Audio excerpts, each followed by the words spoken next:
بسم الله الرحمن الرحيم. باب جلود الميتة قبل أن تطبغ. وبالسند المتصل منا إلى الإمام الهمام حافظ الحجة أمير المؤمنين في الحديث أبي عبد الله البخاري رحمه الله تعالى متعنا الله بعلومه وفيوضه وبركاته آمين. قال حدثنا زهير بن حرب قال حدثنا يعقوب بن إبراهيم قال حدثنا أبي عن صالح قال حدثني ابن شهاب أن عبد الله أخبره أن عبد الله بن عباس رضي الله عنهما وعنهم أخبره أن رسول الله صلى الله عليه وسلم مر بشاة ميتة فقال هل استمتعتم بإيهابها؟ قالوا إنها ميتة قال إنما حرم أكلها.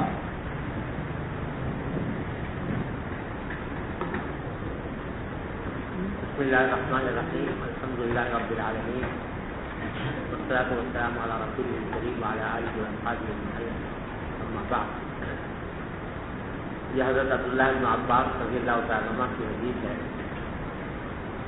کہ رسول کریم صلی اللہ علیہ وسلم ایک مردار بکری کے پاس سے گزرے تو لوگوں نے بکری مردہ تھی تو اس کو ویسے ہی پھینک دیا تھا. تو آپ نے فرمایا کہ حلت تم تعصب بھی کہا گیا، تم نے فائدہ کیوں نہ اٹھایا اس کی کھال سے. قالوا انہا میتہ، لوگوں نے کہا کہ یہ تو مردار ہے. تو آپ نے فرمایا کہ انما حرم اکلها، تو اس کو کھانا حرام کیا گیا ہے، لیکن اس کی کھال سے فائدہ اٹھانا جائز ہے اور وہ حرام نہیں. اس حدیث سے امام زہری رحمۃ اللہ علیہ نے اس بات پر استدلال کیا ہے کہ مردار کی کھال ہر حالت میں پاک ہے، چاہے دباغت دی گئی ہو یا نہ دی گئی ہو. دباغت سے پہلے بھی وہ پاک ہے بغیر دباغت کے بھی، کیونکہ نبی کریم صلی اللہ علیہ وسلم نے اس کی کھال کو سے استمتاع کا حکم دیا. اور یہی بظاہر امام بخاری کا مطلب بھی ہے، کیونکہ انہوں نے باب قائم کیا ہے باب جلود المیتہ قبل ان تطبغ، دباغت سے پہلے مردار کی کھالیں. تو معلوم ہوا کہ امام بخاری کے نزدیک بھی بغیر دباغت کے بھی وہ کھال مردار کی پاک ہے. دوسری طرف اسحاق بن راہویہ رحمۃ اللہ علیہ کا مطلب یہ ہے کہ مردار کی کھال ہر حال میں نجیس ہے، چاہے دباغت لے لیا ہے تب بھی نجیس ہے. اور وہ استدلال کرتے ہیں اس حدیث سے جو ترمذی میں آپ پڑھے تھے، ترمذی کی کتاب اللباس میں حدیث آئی ہے عبداللہ بن عقیل رضی اللہ تعالیٰ عنہ کہ ہمارے پاس نبی کریم صلی اللہ علیہ وسلم کا خط آیا تھا آپ کی وفات سے کچھ پہلے، اور اس میں آپ نے فرمایا تھا کہ لا تنتفعوا من المیتۃ بإحاط ولا عقد، لا تنتفعوا من المیتۃ بإحاط ولا عقد، کہ مردار سے تم کوئی فائدہ نہ اٹھاؤ، نہ اس کی کھال سے نہ اس کے پٹھوں سے. تو اس کی وجہ سے امام اسحاق بن راہویہ یہ کہتے ہیں کہ دباغت کے بعد بھی مردار کی کھال نجیس ہے، اس سے دفاع جائز ہے. لیکن جمہور کا مطلب کیا ہے ائمہ اربعہ کا کہ دباغت سے پہلے تو نجیس ہے، دباغت دینے سے پاک ہو جاتی ہے. اور دلیل اس کی وہ حدیث ہے کہ مسلم شریف میں آپ پڑھیں گے کہ ایما احاب ذبیغ فقط طہور، تو وہ حدیث ہے مسلم شریف میں آئی ہے، اس سے جمہور کا استدلال ہے. اور یہ جو حدیث ہے یہاں استمتاع باحابیہ، اس کا مطلب یہ ہے کہ اپنے اس کے کھال سے معروف طریقے پر استمتاع کرو، اور معروف طریقہ یہ ہے کہ دباغت دیں اور دباغت دے کر اس سے استفادہ کریں. اور وہ ترمذی والی حدیث جو ہے عبداللہ بن عقیل کی، اول تو وہ سندن ضعیف ہے، امام ترمذی نے اس کے ذوق پر تنبیہ کی ہے. اور دوسرے یہ کہ اس میں احاب کا لفظ استعمال ہوا ہے. احاب کا کہتے ہیں دباغت سے پہلے جو کھال ہوتی ہے اس کو احاب کہتے ہیں، دباغت کے بعد اس کو جلد کہا جاتا ہے. تو اس بات سے اس سے استدلال درست نہیں. اور وہ حدیث جو ایما احاب ذبیغ فقط طہور، یہ بالکل واضح اور صریح اور قاعدہ کلیہ بیان کر رہی ہے، لہذا اس حدیث پر جمہور نے عمل کیا. جی باب قتل الخنزير. وقال جابر حرم النبي صلى الله عليه وسلم بيع الخنزير. وبه قال حدثنا قتيبة بن سعيد قال حدثنا ليس عن ابن شهاب عن ابن المسيب انه سمع ابا هريرة رضي الله عنه يقول قال رسول الله صلى الله عليه وسلم والذي نفسي بيدي ليوشكن أن ينزل بكم ابن مريم حكما مقسطا فيكسر الصليب ويقتل الخنزير ويزع الجزية ويفيض المال حتى لا يقبله أحد. عیسیٰ ابن مریم علیہ السلام کے بارے میں آپ نے یہ گوئی فرمائی کہ قریب ہے کہ وہ نازل ہو حکما مقسطا، ایسے حاکم بن کر جو انصاف کرنے والے ہوں گے، اور آ کر وہ شریف کو توڑ دیں گے، یعنی عیسائیت ختم ہو جائے گی. وہ یقتل الخنزیر، اور خنزیر قتل کر دیں گے سارے خنزیروں کو. وہ یضع الجزیہ، اور جزیہ جو ہے وہ ختم ہو جائے گا، اس طرح سے کہ کوئی غیر مسلم رہے گا ہی نہیں. وہ جو فیض المال، اخبار اور مال جو ہے وہ بہے گا، بہت کثرت سے ہو جائے گا. حتیٰ لا يقبل احد، جہاں تک کہ کسی کو دینا چاہو تو لے گا. جی. باب لا يذاب شحم الميتة ولا يباع ودكه. رواه جابر عن النبي صلى الله عليه وسلم. وبه قال حدثنا الحميدي قال حدثنا سفيان قال حدثنا عمرو بن دينار قال اخبرني طاووس انه سمع ابن عباس رضي الله عنهما يقول بلغ عمر بن الخطاب رضي الله عنه ان فلانا باع خمرا فقال قاتل الله فلانا الم يعلم ان رسول الله صلى الله عليه وسلم قال قاتل الله اليهود حرمت عليهم الشحوم فجملوها فباعوها. وبه قال حدث کہتے ہیں کہ باب لا يذاب شحم المیتہ ولا يباع ودک، مردار کی چربی کو بھی پگھلایا بھی نہ جائے اور اس کا تیل بھی بیچا نہ جائے. یعنی پگھلا کر تیل بنا لیا چربی کو تو اس کو بیچنا بھی جائز نہیں. اس میں حضرت عبداللہ بن عباس کی روایت نقل کی ہے کہ بلغ عمر بن الخطاب، حضرت عمر بن الخطاب رضی اللہ عنہ کو یہ اطلاع ملی ان فلانا باع خمرا، کہ فلان شخص نے شراب بیچی ہے. تو فلاں کون تھے یہ جنہوں نے شراب بیچی تھی؟ دوسری روایتوں میں اس کی صراحت آئی ہے کہ وہ حضرت سمرہ بن جندب رضی اللہ تعالیٰ عنہ، اور سمرہ بن جندب خود صحابی ہیں. انہوں نے شراب کیسے بیچی، اس کی دو توجیہیں کی گئی ہیں. ایک یہ کہ در حقیقت ہوا یہ تھا کہ ایک ذمہ نے جزیہ کے طور پر شراب دی، جزیہ شراب کی شکل میں ادا کیا تھا. تو حضرت عمر بن جندب نے یہ سمجھا اپنے اتحاد سے کہ جزیہ دیا ہے اس نے، ان کے حق میں تو یہ غیر مسلموں کے حق میں تو یہ سرقے کی طرح ہے، حلال ہے. تو اس واسطے جزیہ لے کر جزیہ میں اور شراب لے کر پھر کسی ذمہ کو بیچ دیں، جس کو انہوں نے جائز سمجھا کہ یہ ایسا کرنا چاہیے. اگرچہ جمہور کے نزدیک ایسا کرنا جائز نہیں ہے، لیکن سمرہ جندب نے یہ محسوس کیا کہ جزیہ میں دی ہے ایک غیر مسلم ہے اور غیر مسلم کو بیچی جا رہی ہے، شاید جائز ہوگی. ایک تو بعض لوگوں نے اس کی توجہ یہ کی ہے، اور دوسری توجہ یہ ہے کہ انہوں نے شراب نہیں بیچی تھی بلکہ شراب کو پہلے سرکہ بنایا اور سرکہ بنا کر فروخت کیا. تو بہرحال جو بھی صورت ہو، حضرت عمر جس کو جب اطلاع ملی تو انہوں نے فرمایا قاتل اللہ فلانا، اللہ تعالیٰ فلاں سے جہاد قتال کرے. الم یعلم ان رسول اللہ صلی اللہ علیہ وسلم قال، کیا ان کو پتہ نہیں ہے کہ حضور نے فرمایا تھا کہ قاتل اللہ یہود، حضور نے یہ فرمایا تھا کہ یہود اللہ تعالیٰ یہودیوں کو قتل کرے کہ حرمت علیہم الشحوم، ان کے اوپر چربیاں حرام کی گئی تھی. فجملوها، انہوں نے اس کو پگھلا لیا اور فباعوها، پگھلا کر بیچنا شروع کر دیا. یعنی انہوں نے یہ سمجھا کیا بلکہ حیلہ کیا کہ چربی جب تک سخت ہے، جامد ہے، اس وقت تک تو اس کو شحم کہا جاتا ہے. جب پگھلا لیا جائے تو اس کو بدک کہتے ہیں. تو اگرچہ کیونکہ نام بدل گیا تو انہوں نے کہا کہ بس اب جائز ہو گئی ہے، تو یہ حیلہ کیا انہوں نے. حالانکہ محض پگھلا لینے سے اس کی حقیقت نہیں بدلتی، اس واسطے اس کو پگھلا کر بیچنا بھی ناجائز تھا، لیکن یہودیوں نے اس کو پگھلا کر بیچنے کو جائز قرار دے دیا، اور اس طرح انہوں نے اللہ تعالیٰ کے حکم کی نافرمانی کی. تو حضرت عمر نے یہ استدلال کیا کہ دیکھو رسول کریم صلی اللہ علیہ وسلم نے چربی کو پگھلا کر بیچنے کو بھی ناجائز قرار دیا، حالانکہ اس کا نام بدل جاتا ہے، بدل ہو جاتا ہے۔ تو اگر شراب کو بھی سرکہ بنا کر فروخت کیا جائے تو وہ بھی ناجائز ہے۔ حالانکہ ویسے یہ استدلال جو ہے یہ ذرا مخدوش ہے، اس واسطے کہ چربی کو پگھلا کر اگر ودک بنا لیا جائے، تیل بنا لیا جائے تو اس کی حقیقت نہیں بدلتی، ماہیت تبدیل نہیں ہوتی۔ بخلاف شراب سے جب اس کو سرکہ بنا لیا جائے تو اس کی ماہیت تبدیل ہو جاتی ہے۔ تو اس واسطے یہ استدلال جو ہے پوری طرح قائم نہیں۔ اور یہ مسئلہ خیر آپ نے پڑھا ہوگا پہلے کہ امام ابو حنیفہ رحمۃ اللہ علیہ کے نزدیک اگر کسی مسلمان کے قبضے میں کسی طرح شراب آ جائے تو اس کے لیے جائز ہے کہ اس کو شراب کو سرکہ بنا لے، سرکہ بنا کر استعمال کرے۔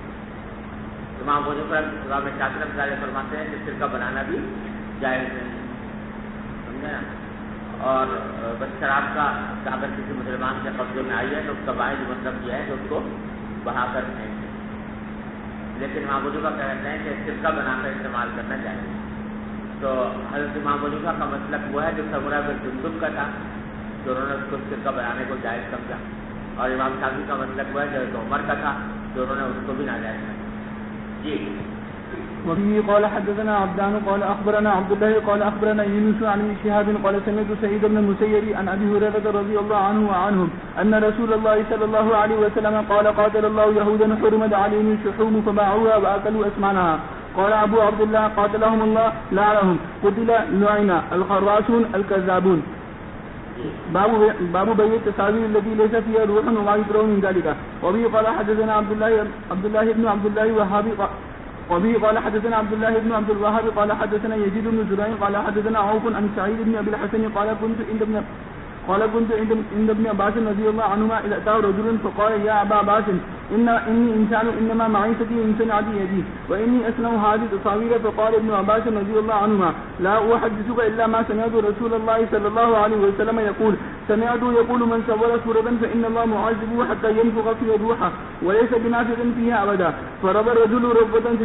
سجدة واسور وجهه فقال ويحك ان ابيت الا ان تصنع فعليك بهذا الشجر كل شيء ليس فيه روح قال ابو عبد الله عن محمد عن عبد الله بن سعيد قال سمعت النضر بن انس قال كنت عند ابن عباس رضي الله عنهما بهذا الحديث قال ابو عبد الله سمع سعيد بن ابي عروبة من النضر بن انس هذا الواحدة۔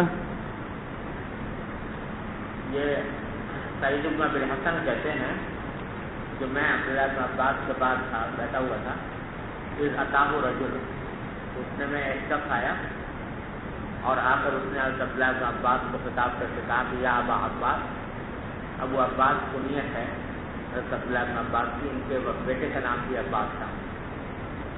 اے ابو عباس انی انسانوں انما معیشتی من صنعت یدی، کہ میں ایک ایسا شخص ہوں کہ میری معیشت جو ہے، میرا گزارا میرے ہاتھ سے ہنر سے ہوتا ہے۔ وإنی اصنع هذه التصاویر، اور میں تصویریں بناتا ہوں اور بنا کر بیچتا ہوں، وہی میرا ذریعہ معاش ہے۔ فقال ابن عباس، تو ابن عباس نے فرمایا کہ لا احدثک الا ما سمعت رسول اللہ صلی اللہ علیہ وسلم یقول، میں تمہیں نہیں بتاؤں گا مگر وہ بات جو میں نے رسول اللہ صلی اللہ علیہ وسلم سے سنی ہے۔ سمعت یقول، میں نے آپ کو یہ فرماتے ہوئے سنا کہ من صور صورتا، جو شخص کوئی تصویر بنائے، فإن اللہ معذب، تو اللہ تعالیٰ اس کو عذاب دیں گے، حتی ينفخ فیہا الروح، اس وقت تک عذاب دیتے رہیں گے جب تک کہ وہ اس تصویر میں روح نہ پھونکے۔ وَلَيْسَ بِنَافِخٍ فِيهَا أَبَدًا، اور کبھی وہ پھونک سکے گا نہیں، لہٰذا مسلسل عذابی ہوتا رہے گا۔ یہ وعید سنائی حضرت عبداللہ بن عباس نے اس شخص کو، تو فَرَبَ الرَّجُلُ رَبْوَةً شَدِيدًا، تو وہ شخص جو ہے وہ بہت سخت پھول گیا۔ ربا یربو کے معنی سے پھول جانا، یعنی اس کو بڑے خوف طاری ہو گیا، اس خوف کی وجہ سے وہ ایسا لگا جیسے پھول گیا ہے۔ بس فَرَّ وَجْهُهُ، اور اس کا چہرہ پیلا پڑ گیا خوف کی وجہ سے کہ میں جو کام کر رہا ہوں آخرت میں اس کا انجام بڑا خراب ہوگا۔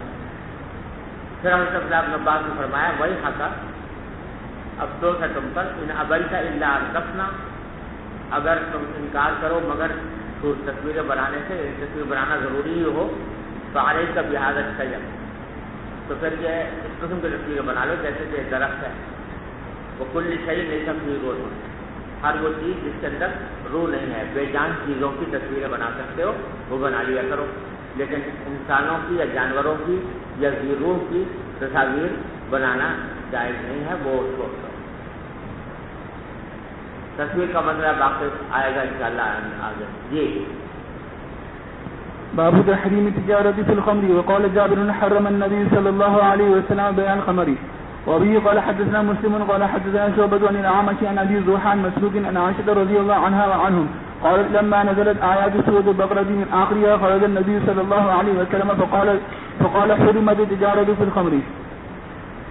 باب اسم من باع حورا. وفيه قال حدثنا بشر بن مرحوم قال حدثنا يحيى بن سليمان عن اسماعيل بن أمية عن سعيد بن ابي سعيد عن ابي هريرة رضي الله عنه وعنهم عن النبي صلى الله عليه وسلم قال الله ثلاثة انا خصمهم يوم القيامة: رجل اعطى بي ثم غدر، ورجل باع حورا فاكل ثمنه، ورجل استاجر اجيرا فاستوفى منه ولم يعطي اجره. تین آدمی ایسے ہیں کہ انا خصمهم یوم القیامہ، کہ قیامت کے دن میں ان کا مد مقابل ہوں گا، خصم ہوں گا یعنی ان سے خصومت کروں گا. ایک وہ کہ رجل اعطا بی ثم غدر، کہ جس شخص نے کہ میرے نام سے کوئی عہد دیا، اعطا بی میرا نام لے کر کوئی عہد کیا یا قسم کھائی اور پھر غداری کی، یعنی اس عہد کی خلاف ورزی کی. بی سے مراد ہے کہ اللہ کے نام پر کسی نے عہد دیا کہ میں اللہ کے نام پر تم سے یہ عہد کرتا ہوں، اور پھر بعد میں غداری کی. ورجل باع حرا فاکل ثمنه، دوسرا وہ جس نے کہ کسی آزاد آدمی کو بیچ دیا اس کی قیمت کھا لی. اور تیسرا وہ جس نے کہ کوئی مزدور کرائے پر لیا، اس سے کام پورا لے لیا لیکن اجرت نہ دی. تو ان تینوں کا خصم اللہ تعالیٰ فرماتے ہیں کہ میں ان کا خصم ہوں گا قیامت میں. جی بسم الله الرحمن الرحيم. باب امر النبي صلى الله تعالى عليه وسلم اليهود ببيع عرضهم حين اتلاهم فيه المقبوضي عن ابي هريره رضي الله تعالى عنه. باب بيع العبيد بالعبد. یہ فرمایا کہ نبی کریم صلی اللہ علیہ وسلم یہودیوں کو حکم دیا کہ وہ اپنی اراضی بیچ دیں جبکہ ان کو جلا وطن کیا تھا. یہ بنو نذیر والا واقعہ ہے. جب بنو نذیر کو آپ نے جلا وطن کیا تو یہ کہا تھا کہ تم اپنی زمین جائیدادیں بیچ کر چلے جاؤ. تو یہودیوں نے بیچی اور مسلمانوں نے خریدی. تو اس سے استدلال یہ کر رہے ہیں کہ مسلمانوں کا یہودیوں سے زمین خریدنا یا کوئی بھی چیز خریدنا جائز ہے، بیع وغیرہ کرنا جائز ہے. جی باب بيع العبيد بالعبد والحيوان بالحيوان نسية. واشترى ابن عمر رضي الله تعالى عنهما راحلة بأربعة أبيات مضمونة عليها يوفيها صاحبها بالربضة.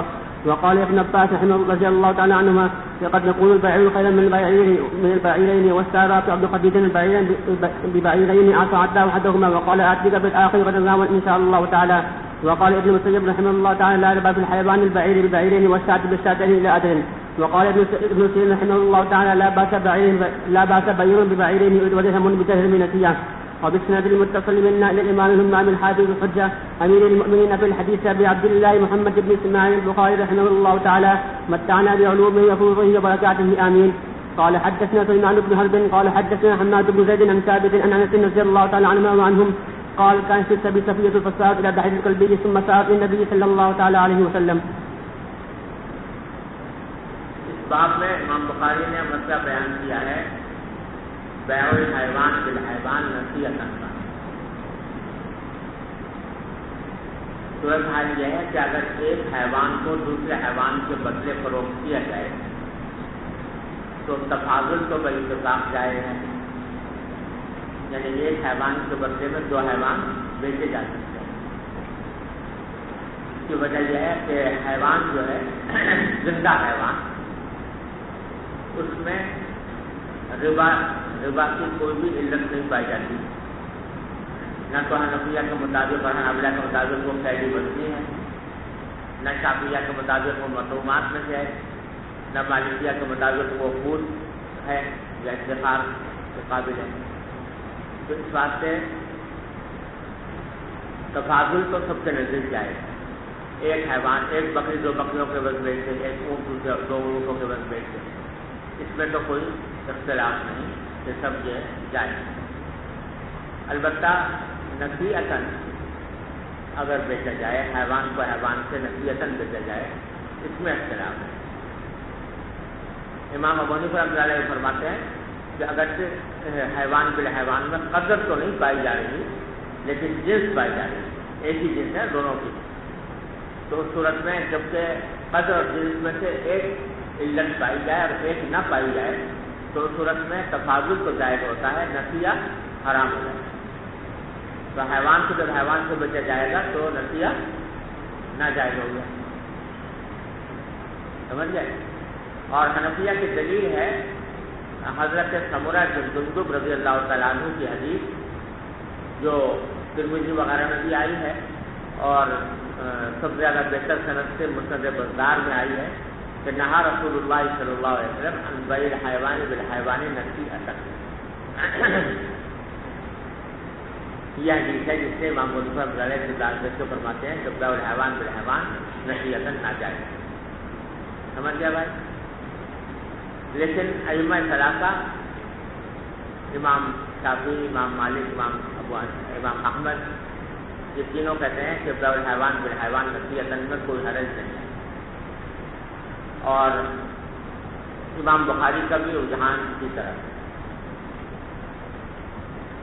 تو چنانچہ انہوں نے اپنے مسلک پر کئی دلائل پیش کیے ہیں، مختلف صحابہ و تابعین کے آثار نقل کرتے ہیں. کہتے ہیں باب بیع العبید بالعبد، غلام سے بیع غلام سے یا حیوان سے بیع حیوان سے نصیحۃ. اور استدلال کیا ہے اس بات سے کہ اس طرح عمر راحلۃ باربعۃ ابعرۃ مضمونۃ علیہ یوفیھا صاحبھا بالربدہ. عبداللہ بن عمر رضی اللہ عنہ نے ایک اونٹنی خریدی 4 اونٹوں کے بدلے میں، مضمونۃ، جن کا یہ 4 اونٹوں کا دینا لازم تھا مشتری پر، وہ بائے پر، یعنی عبداللہ بن عمر پر، جنہوں نے اپنے زمان میں لے لیا تھا کہ میں 4 اونٹ ضرور دوں گا تم کو. یوفیھا صاحبھا بالربدہ، اور آپ اس کو دیں گے، پہنچائیں گے ربضہ میں. یعنی راحلہ تو ابھی لے لی اور 4 اونٹ جو اس کے بدلے میں تھے ان کے بارے میں فرمایا کہ ربضہ میں تم کو ربضہ کے مقام پر یہ 4 اونٹ دے دوں گا. سمجھ گئے؟ تو چونکہ ایک طرف سے تو راحلہ دے دی گئی اسی وقت، لیکن عبداللہ بن عمر نے کہا کہ 4 اونٹ جو اس کے بدلے میں مجھے دینے ہیں وہ میں تمہیں ربضہ میں جا کر دوں گا. تو یہ امام بخاری کہہ رہے ہیں کہ یہ بیع الحیوان بالحیوان نصیحۃ ہے. لیکن امام ابو حنیفہ کا فرمانا یہ ہے کہ یہ نصیحۃ نہیں ہے بلکہ بیع الغائب بالناجز.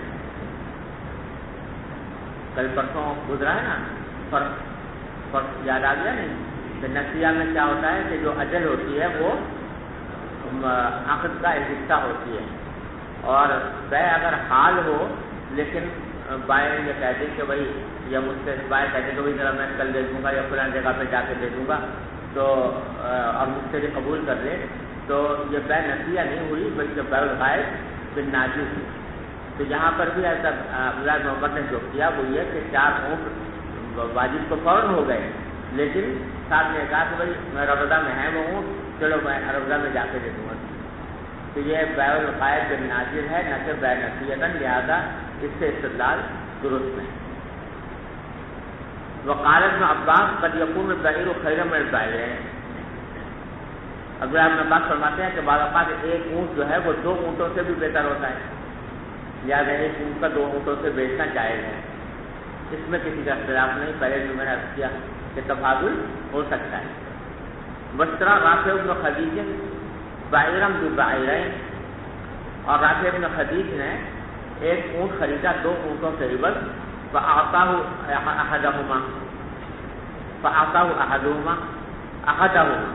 تو ایک اونٹ کو جو 2 اونٹ دینے تھے نا ان کو، ان میں سے ایک کو دے دیا اسی وقت، اور کہا کہ آتی کا بالآخری غدن رہون انشاءاللہ، کہ دوسرا جو اونٹ ہے میں تمہیں کل لے آؤں گا، رہون یعنی تیز رفتاری سے وہ چلتا ہوا آئے گا انشاءاللہ، رہون کے معنی تیز رفتاری سے چلتے ہوئے، تو وہ تیز رفتاری سے چلتا ہوا آئے گا، کل کو میں دے دوں گا۔ تو یہ جو ایک اونٹ کو آپ آئندہ دن تک مؤخر کیا، یہ کیا ہو گیا؟ امام بخاری کے قائل کے مطابق یہ نسیہ ہو گیا، اور حنفیہ کہتے ہیں کہ نسیہ نہیں ہے بلکہ غائب النائی ہے۔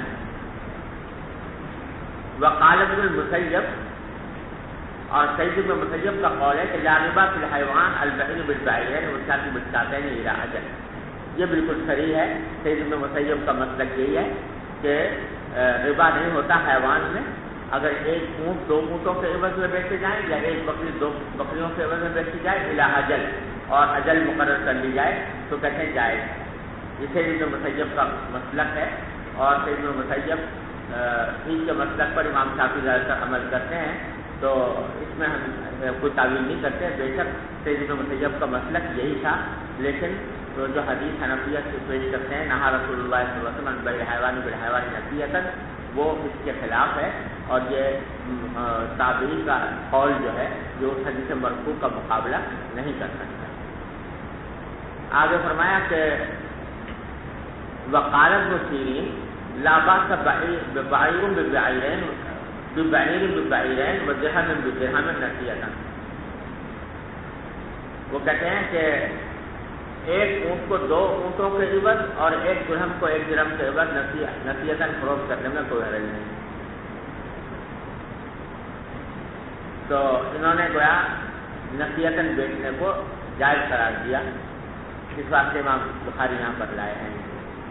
حنفیہ اس کے جواب میں یہ کہتے ہیں کہ یہ تو خود ہماری دلیل ہو گئی، محمد بن سیرین کا جو یہ کہا کہ ایک اونٹ 2 اونٹوں سے بیچا جائے اور 1 درہم ساتھ میں 1 درہم بھی لگائیں، تو درہم کیوں لگائے تھا؟ درہم کو ساتھ کیوں لگایا؟ یعنی ایک طرف 1 اونٹ ہے اور 1 درہم ہے، اور دوسری طرف 2 اونٹ ہیں اور 1 درہم، سمجھے نا؟ تو اس کو کہتے ہیں نسیۃً اگر بیچے تو جائز ہے۔ کیوں؟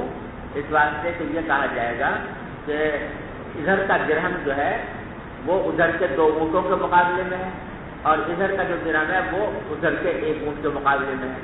تو اب جب بیع جو ہو رہی ہے وہ اونٹوں کے ساتھ نہیں ہو رہی، بلکہ درہم کی بعیر کے ساتھ ہو رہی ہے، تو اس واسطے نسیہ جائز ہو گیا، کیونکہ جنس ایک نہ رہی، لہٰذا نسیہ جائز ہو گیا۔ تو یہ درہم ساتھ کیوں لگایا؟ درہم ساتھ اس لیے لگایا تاکہ نسیہ جائز ہو جائے۔ امام شافعی وغیرہ کا استدلال تو وقت بنتا جبکہ درہم ساتھ نہ ہوتا، صرف بعیر کو بعیر کے ساتھ بیچا جاتا، نسیۃً بیچا جاتا، تب تو استدلال کام ہوتا۔ لیکن یہاں جب سے درہم ساتھ لگایا تو درہم لگایا ہی اس وجہ سے ہے تاکہ درہم کے مقابلے میں بعیر آ جائے، اور جب درہم کے مقابلے میں بعیر آئے گا تو جنس کے مختلف ہونے کی وجہ سے نسیہ جائز ہو جائے گا۔ میں آگے بات چلیے۔ باب بيع الرقيق. وبه قال حدثنا ابو اليمان قال اخبرنا شعيب عن الزهري قال اخبرني ابن مهير ان ابا سعيد الخدري رضي الله تعالى عنهما معلوم اخبره انه بينما هو جالس عند النبي صلى الله تعالى عليه وسلم فقال يا رسول الله انا نكتب السبل فنحب الاثمان. اس میں ایک بات ہے یہ آگے پر حضرت انس کی جو روایت نقل کی ہے نا کہ خیبر کے قیدیوں میں حضرت صفیہ بھی تھی، وہ شروع میں کہا کہ قلبی کے حصے میں آ گئی تھی، پھر حضور اقدس صلی اللہ علیہ وسلم کے حصے میں آئی، واقعہ تو یاد ہے نا۔ تو اس سے امام بخاری استدلال یہ کر رہے ہیں، عجیب و غریب قسم تھا کہ گویا جب حضرت دہیا کے بات کے لیے حضرت کیا تو وہ ان کی ملکیت ہو گئی۔ اب حضور خود لوگوں نے کہا، حضور نے بھی آخر میں فیصلہ کیا کہ یہ سردار کی بیٹی ہیں اور یہ حضور اقدس صلی اللہ علیہ وسلم کے پاس ہی آنی چاہیے۔ تو آپ نے کیا کیا کہ وہ صفیہ کو لے لیا خود، اور اس کے بدلے میں کئی باندیاں حضرت دہیا کو دی ہیں۔ تو امام بخاری کہہ رہے ہیں کہ یہ بیع ہو گئی۔ حضرت صفیہ کو حضور نے خریدا کئی باندیوں کے مقابلے میں، تو بیع الحیوان بالحیوان ہوئی ہے، سمجھے نا؟ اور چونکہ اور امام بخاری نے بتائیں کہاں سے یہ بات نکالی کہ وہ نصیحتاً تھا، یعنی آپ نے جو لیا بہت صفیہ کو تو اس کے بدلے میں جو باندیاں تھی وہ بعد میں دی تو نصیحتاً ہو گئی۔ حالانکہ کئی روایت میں ایسا نہیں ہے کہ نصیحہ ہونے کی قرار دو، اول تو یہ بیع تھی ہی نہیں، سمجھے نا؟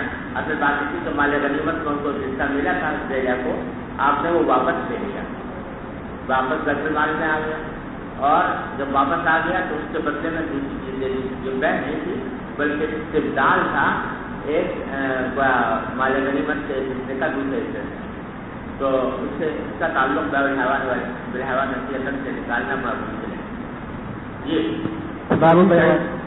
جی سردی عرضی کرنے کہ امام احمد رحمۃ اللہ علیہ کا مسلک کس کے ساتھ ہے؟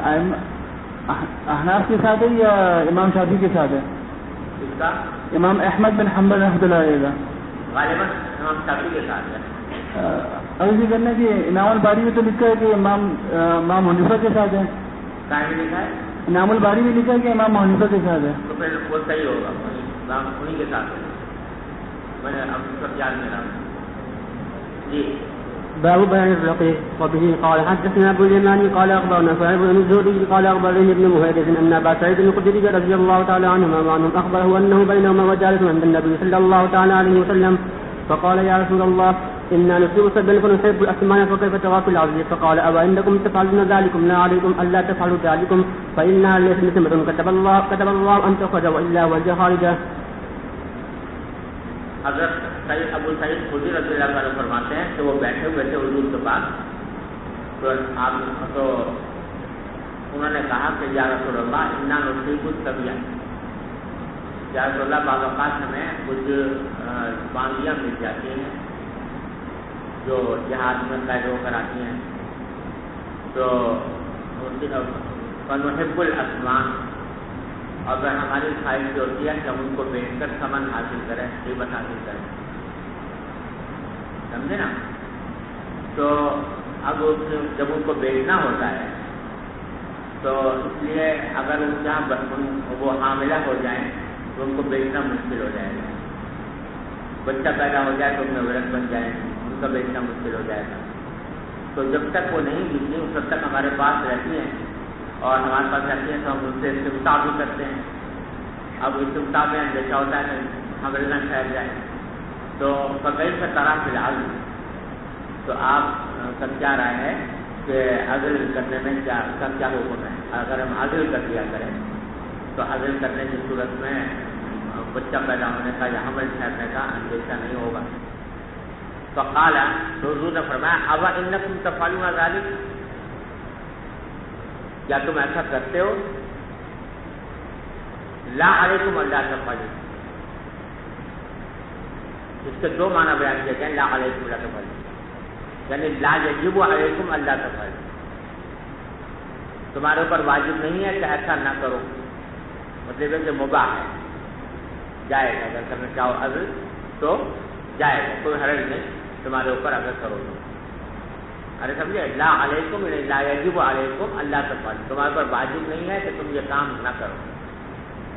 اور بعض لوگوں نے اس کی تفسیر لکھی کہ لا پر وقت ہے، لا یعنی مت کرو، علیکم اللہ تفعلوا، تمہارے اوپر واجب ہے کہ یہ کام نہ کرو۔ لیکن زیادہ تر لوگوں نے پہلے معنی کو ترجیح دی ہے کہ تمہارے اوپر کوئی اس سے رکنا واجب نہیں ہے، لیکن ساتھ ہی یہ بھی فرما دیا کہ فإنها ليست نسمة كتب الله أن تخرج إلا وهي خارجة، کوئی روح ایسی نہیں ہے کہ جس کے بارے میں اللہ نے تقدیر میں لکھ دیا ہو کہ وہ نکلے گی مگر وہ نکل کر رہے گی، تم چاہے عزل کرو چاہے نہ کرو، جس کے بارے میں تقدیر میں لکھا ہے کہ وہ دنیا میں آئے وہ آئے گا۔ تو اس واسطے اگر کرو تو بھی کوئی مسئلہ نہیں، حرج نہیں، نہ کرو تو کوئی حرج نہیں، تو پھر کوئی حرج نہیں۔ تو باندیوں کے ساتھ عزل کرنا باتفاق جائز ہے بغیر ان کی اجازت کے بھی، اور بیوی کے ساتھ کرنا جو ہے وہ اس کی اجازت سے جائز ہے، بشرطے کہ کوئی نیت خراب نہ ہو، نیت ایسی نہ ہو کہ جیسے جو ہے جب اگر بیٹی ہو گئی تو ہمارے لیے بدنامی کا سبب بنے، مثلا ایسا عقیدہ ہو تو کرنا جائز ہوگا. یا کوئی شخص عادل کی وجہ سے کرے کہ میں اس کو کھلاؤں گا کہاں سے بچے کو، تو خشیت املاق اگر کوئی کرے تو وہ نہ جائے، اسی طریقے سے بھی نہ جائے. لیکن اگر یہ باتیں نہ ہو، کوئی غلط نیت نہ ہو تو پھر عدل کی اجازت. جی باب بيع المدبر. وبه قال حدثنا ابن عمر قال حدثنا وكيع قال حدثنا اسماعيل عن سلمة بن كهيل عن جابر قال باع النبي صلى الله تعالى عليه وسلم المدبر. یہ مدبر کی بیع کا باب ہے اور اس میں اختلاف ہے. امام ابو حنیفہ کے نزدیک مدبر جب کسی کو بنا دیا تو پھر اس کی بیع جائز نہیں ہوتی. مدبر کا معنی سمجھتے ہو نا، کہ کسی غلام سے کہہ دیا کہ جب میں مر جاؤں تو تم آزاد ہو، تو مدبر بنانے کے بعد پھر اس کی بیع جائز نہیں ہوتی، کیونکہ اب آزادی اس کا حق ہو گئی کہ جو ہی مولا مرے گا وہ آزاد ہو جائے گا، تو اس لیے اس کی بیع جائز نہیں. سمجھے نا. اور یہ حدیث امام شافعی کہتے ہیں کہ جائز ہے مدبر کی بیع، اور یہ حدیث دلیل میں پیش کرتے ہیں. حنفیہ کی طرف سے اس کے دو جواب ہیں. بعض حضرات نے جواب یہ دیا ہے کہ اصل میں یہ قصہ وہ تھا جو پہلے گزرا ہے نیلام کے مسئلے میں، باؤبائل مظاہرہ میں حدیث گزری ہے. تو وہ جیسا کہ ایک شخص تھا، اس نے اپنے غلام کو مدبر بنا دیا تھا، اور سوائے اس غلام کے اس کے بعد کوئی اور مال کھا رہے، اور بظاہر ایسا لگتا ہے کہ وہ اس نے جو مدبر بنایا تھا وہ مرض وفات میں بنایا. تو مرض وفات میں آدمی کا تصرف جو ہے اپنے مال میں کس حد تک ہوتا ہے؟ ثلث کے اندر. جب کوئی اور مال نہیں تھا تو ثلث کو آزاد کر سکتا ہے، ثلث سے زیادہ کو نہیں کر سکتا. تو اس لیے اس کا یہ عقد تدبیر جو تھا یہ خلاف شرع تھا. تو حضور اقدس صلی اللہ علیہ وسلم نے عقد تدبیر کو باطل کر دیا، اور باطل کر کے پھر اس کو نیلام کر کے بیچ دیا. یہ صورت ہے، سمجھ ہے. ایک جواب تو صحیح ہے. اور دوسرا جواب یہ ہے کہ دار قطنی کی روایت سے معلوم ہوتا ہے کہ آپ نے مدبر کو بیچا نہیں تھا بلکہ اس کو کرائے پر دیا تھا، کیونکہ دار قطنی کی روایت میں بہا خدمت المدبر، آپ نے مدبر کی خدمت کو بیچا. تو مدبر کو نہیں بیچا بلکہ مدبر کی خدمت کو. جی وبه قال حدثنا قتيبة قال حدثنا سفيان عن ابن سمع جابر بن عبد الله رضي الله تعالى عنهم يقول باع رسول الله صلى الله تعالى عليه وسلم. وبه قال حدثنا زهير بن حرب قال حدثنا يعقوب قال حدثنا ابي عن صالح قال حدثنا ابن شهاب ان عبيد الله يخبر ان زيد بن خالد وابا هريره رضي الله تعالى عنهم اخبره انهما سمع رسول الله صلى الله تعالى عليه وسلم سئل عن العمل تزني ولم تحسن قال اجلدوها ثم ان فاسجدوها ثم بيعوها بعد الثالثه وبراويه. وبه قال حدثنا عبد العزيز بن عبد الله قال حدثني ليس عن سعيد عن ابي ان ابي هريره رضي الله تعالى عنهم قال سمعت النبي صلى الله تعالى عليه وسلم يقول اذا زنت امه احدكم فتبين زناها فليجلدها الحد ولا يشرب عليها ثم ان زنت فليجلدها الحد ولا يشرب عليها ثم ان زنت الثالثه فتبين زناها فليجلدها ولو بحب من شعر. باب هل السافل بالجاريه قبل. یہ جو حدیث لائے ہیں نا یہاں باب البیع مدبر میں، بظاہر تو مدبر سے کوئی تعلق اس کا نہیں ہے، لیکن مقصد ان سے لانے کا یہ ہے کہ آپ نے فرمایا کہ اگر کوئی باندھی زنا کرے تو اس کو بیچ دو، آپ ہے نا. 3 مرتبہ اگر زنا کیا اس نے تو بیچ دو. تو ہر مطلق باندھی کے لیے فرمایا، اس میں مدبر بھی داخل ہو گئی. لہٰذا اگر اماں مدبر ہو اور پھر وہ 3 مرتبہ زنا کر لے تو اس کو بھی یہ حکم شامل ہے. اس بات سے گویا استدلال کر رہے ہیں کہ اس کو بیچ جائے مدبر. لیکن یہ اقتدار آپ خود دیکھنے کا کیسا ہے، کیونکہ آپ نے اس کو ایک عام حکم بیان کیا کہ اس کو بیچ دو. اگر بیچنے میں کوئی اور معنی خیر رہی تو ظاہر ہے کہ وہ اس کو شامل ہے. جی باب هل يستأثر بالجارية قبل أن يستبرئها ولم ينحسن بعد أن يقبلها أو يباشرها. وقال ابن عمر رضي الله تعالى عنهما إذا وهبت الوالدة التي تطاع أو بيعت أو عتقت فليستبرأ رحمها بحدث ولا تستبرأ العذراء. وقال تعالى لا بأس أن يستبرأ من جارية الحامل ما دون الفرج. وقال الله تعالى إلا على أزواجهم أو ما ملكت أيمانهم فإنهم غير ملومين. وبه قال حدث. کہتے ہیں کہ جاریہ جب کوئی شخص خریدے یا اس کی ملکیت میں آئے کسی بھی طریقے سے. تو یہ بات تو آپ جانتے ہیں کہ اس سے وسیع کرنا جائز نہیں ہوتا جب تک کہ استبرا نہ کرے. یعنی ایک حیض کم از کم گزر جائے جس سے معلوم ہو کہ اس کو حمل نہیں ہے تو پھر اس سے وسیع کرنا جائز ہوتا ہے, اس کے بغیر جائز نہیں ہوتا. لیکن اگر سے وسیع جائز نہیں ہے لیکن اس کو لے کر سفر کر سکتا ہے. حل یسافر بالجاریہ, کیا جاریہ کو لے کر سفر کر سکتا ہے قبل ان یستبرئھا, استبرا سے پہلے؟ تو جواب یہ ہے کہ ہاں کر سکتا ہے. سمجھے نا؟ وَلَمْ يَرَ الْحَسَنُ بَأْسًا أَنْ يُقَبِّلَهَا أَوْ يُبَاشِرَهَا. حسن بصری نے اس میں بھی کوئی نہیں سمجھا کہ اگرچہ وسیع تو ناجائز ہے اس سے جب تک استبرا نہ ہو جائے, لیکن تقبیل اور مباشرت جائز ہے. حنفیہ کے نزدیک اس میں وہی تفصیل ہے جو روزے کی حالت میں تقبیل اور مباشرت کے بارے میں کی تفصیل تھی کہ اگر آدمی کو اطمینان ہے کہ وہ آگے نہیں بڑھے گا تب تو جائز ہے, ورنہ جائز ہے. وقال ابن عمر, عبداللہ بن عمر فرماتے ہیں کہ اذا وهبت الجویزۃ التي توفى, اگر کوئی جاریہ ایسی ہبہ کی گئی جو وسیع کے قابل ہے, جو اس کو بیچا گیا یا آزاد ہوئی, فلتستبرأ رحمها بحیضہ, تو اس کا استبرا کیا جائے ایک حیض کے ذریعے. سمجھے بھائی؟ ولا تستبرأ العذراء, لیکن اگر کوئی کماری ہے جاریہ تو اس کا استبرا کرنا ضروری نہیں ہے. یہ ان کا خیال ہے, ان کا اپنا مسلک ہے عبداللہ بن عمر کا, لیکن جمہور کہتے ہیں کہ چاہے کماری تو نہ ہو استبرا پھر بھی ضروری ہے. وقال عطاء, حضرت عطاء بن ابی رباح فرماتے ہیں کہ لا باس ان یصیب من جاریۃ الحامل ما دون الفرد, کہ اگر کوئی جاریہ حاملہ ہے یعنی کسی اور سے حمل ہے اس کا, جو اس کا پہلے اس کا مالک تھا یا کوئی تھا, تو اس سے انتفاع کر سکتا ہے ما دون الفرد, یعنی وسیع نہ جائے گا, باقی اور طریقے سے اس سے استمتاع کر سکتا ہے. کیونکہ اللہ تعالیٰ نے فرمایا الا علی ازواجہم او ما ملکت ایمانہم فانہم غیر ملومون. جی. وبه قال حدثنا عبد الغفار بن داود قال حدثنا يعقوب بن عبد الرحمن عن عمرو بن ابي عمرو عن انس بن مالك رضي الله تعالى عنه وعنهم قال قدم النبي صلى الله تعالى عليه وسلم خيبر فلما فتح الله عليه يحتز له جمال صفية بن حليب بن اخطر وقد قتل زوجها وكان عرض فاستفى رسول الله صلى الله تعالى عليه وسلم من نفسه فاخذ بها حتى بلغنا سد الروحة حلت فبنى بها ثم ثنى حجن سنة سقيا ثم قال رسول الله صلى الله تعالى عليه وسلم آذن من حولك فكانت تلك وليمة رسول الله صلى الله تعالى عليه وسلم على صفية. ثم خرجنا إلى المسجد قال فرأى رسول الله صلى الله تعالى عليه وسلم يحذرها الراء بعذاب ثم يجلس عند بعيد فإذا ركبته فتزال صفية على ركبته حتى تركب. تو کوئی حدیث ہے صفیہ کی, یہاں پر صفیہ جس وقت نبی کریم صلی اللہ علیہ وسلم کے نکاح میں آئی تھی اس وقت وہ جو ہے حالت حیض میں,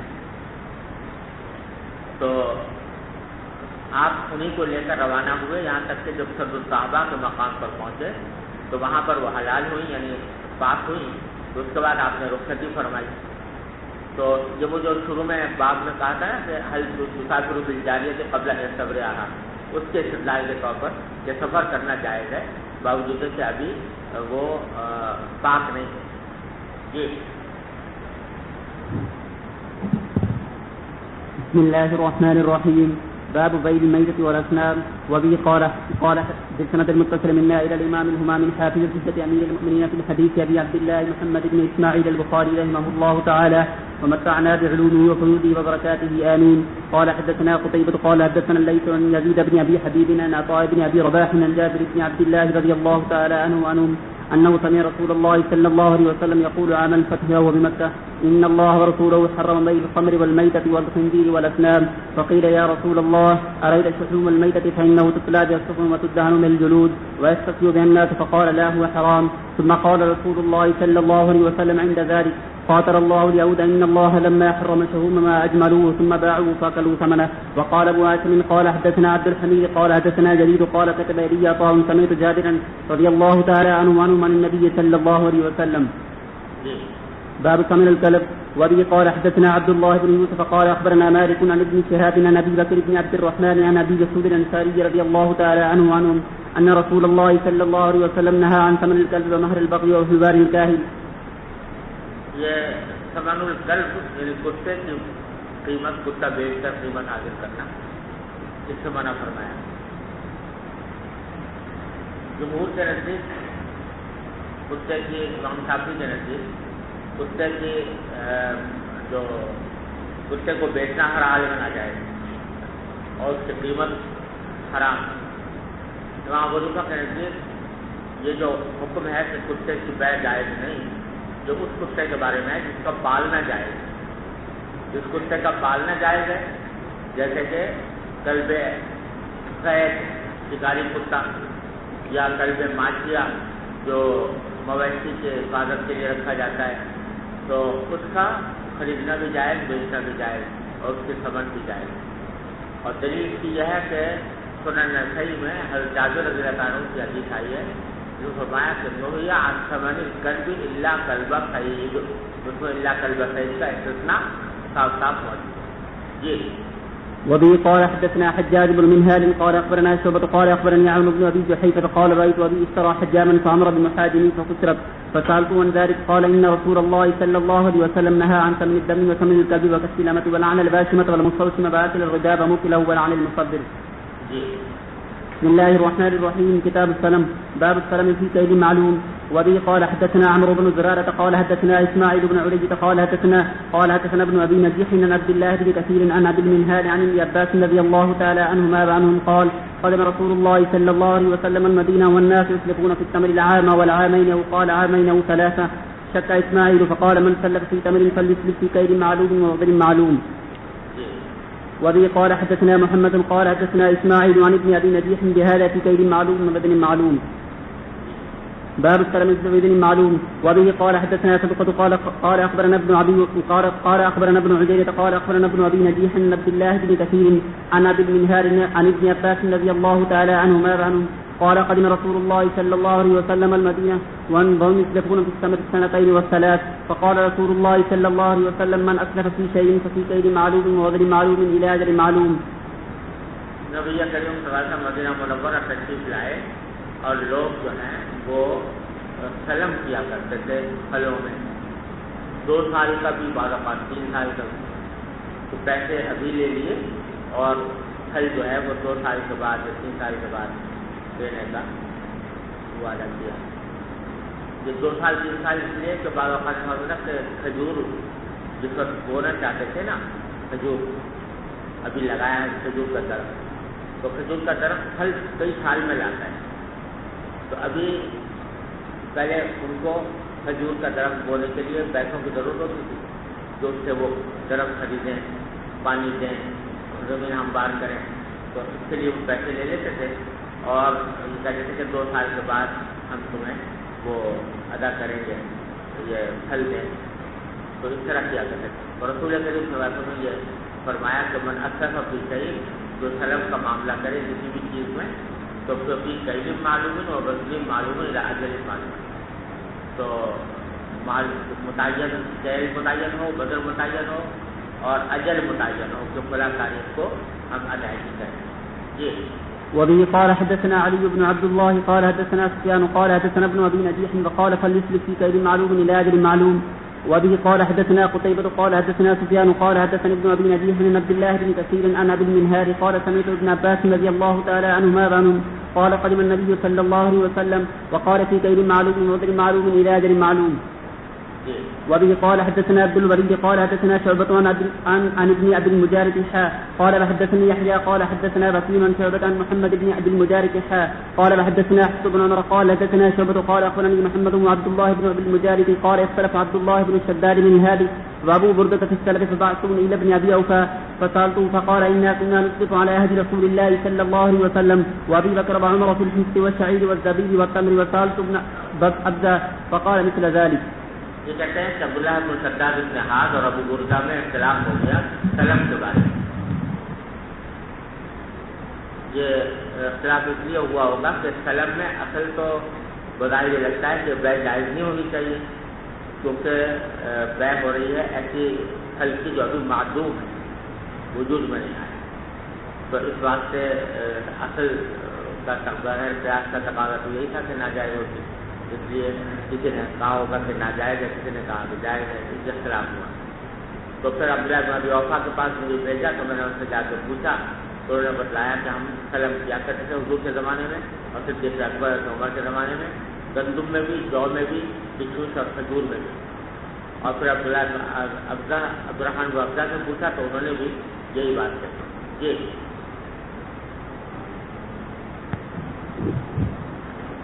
باب السلام إلى من ليس عنده وصل في السند المتصل منا إلى الإمام الإمام الحافظ الحجة أمير المؤمنين في الحديث أبي عبد الله محمد بن إسماعيل البخاري رحمه الله تعالى متعنا الله بعلومه وفيوفه وبركاته آمين.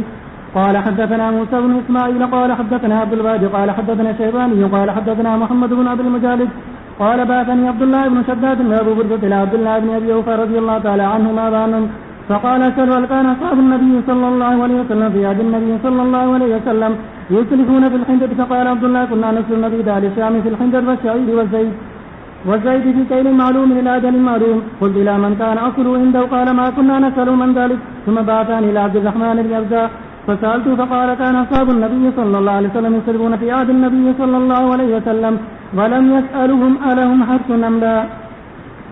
باب السلام إلى من ليس عنده أصل. یہ شروع میں بعض لوگوں کا خیال یہ تھا کہ سلم کسی ایسے شخص سے کیا جا سکتا ہے جس کا کوئی باغ وغیرہ ہو یا کھیتی ہو. مثلا اگر کھجور میں سلم کیا جا رہا ہے تو کسی ایسے شخص سے کیا جائے کہ جس کا کوئی کھجور کا باغ ہو، تاکہ وقت پر وہ اپنے کھجور کے باغ سے ادائیگی کر سکے.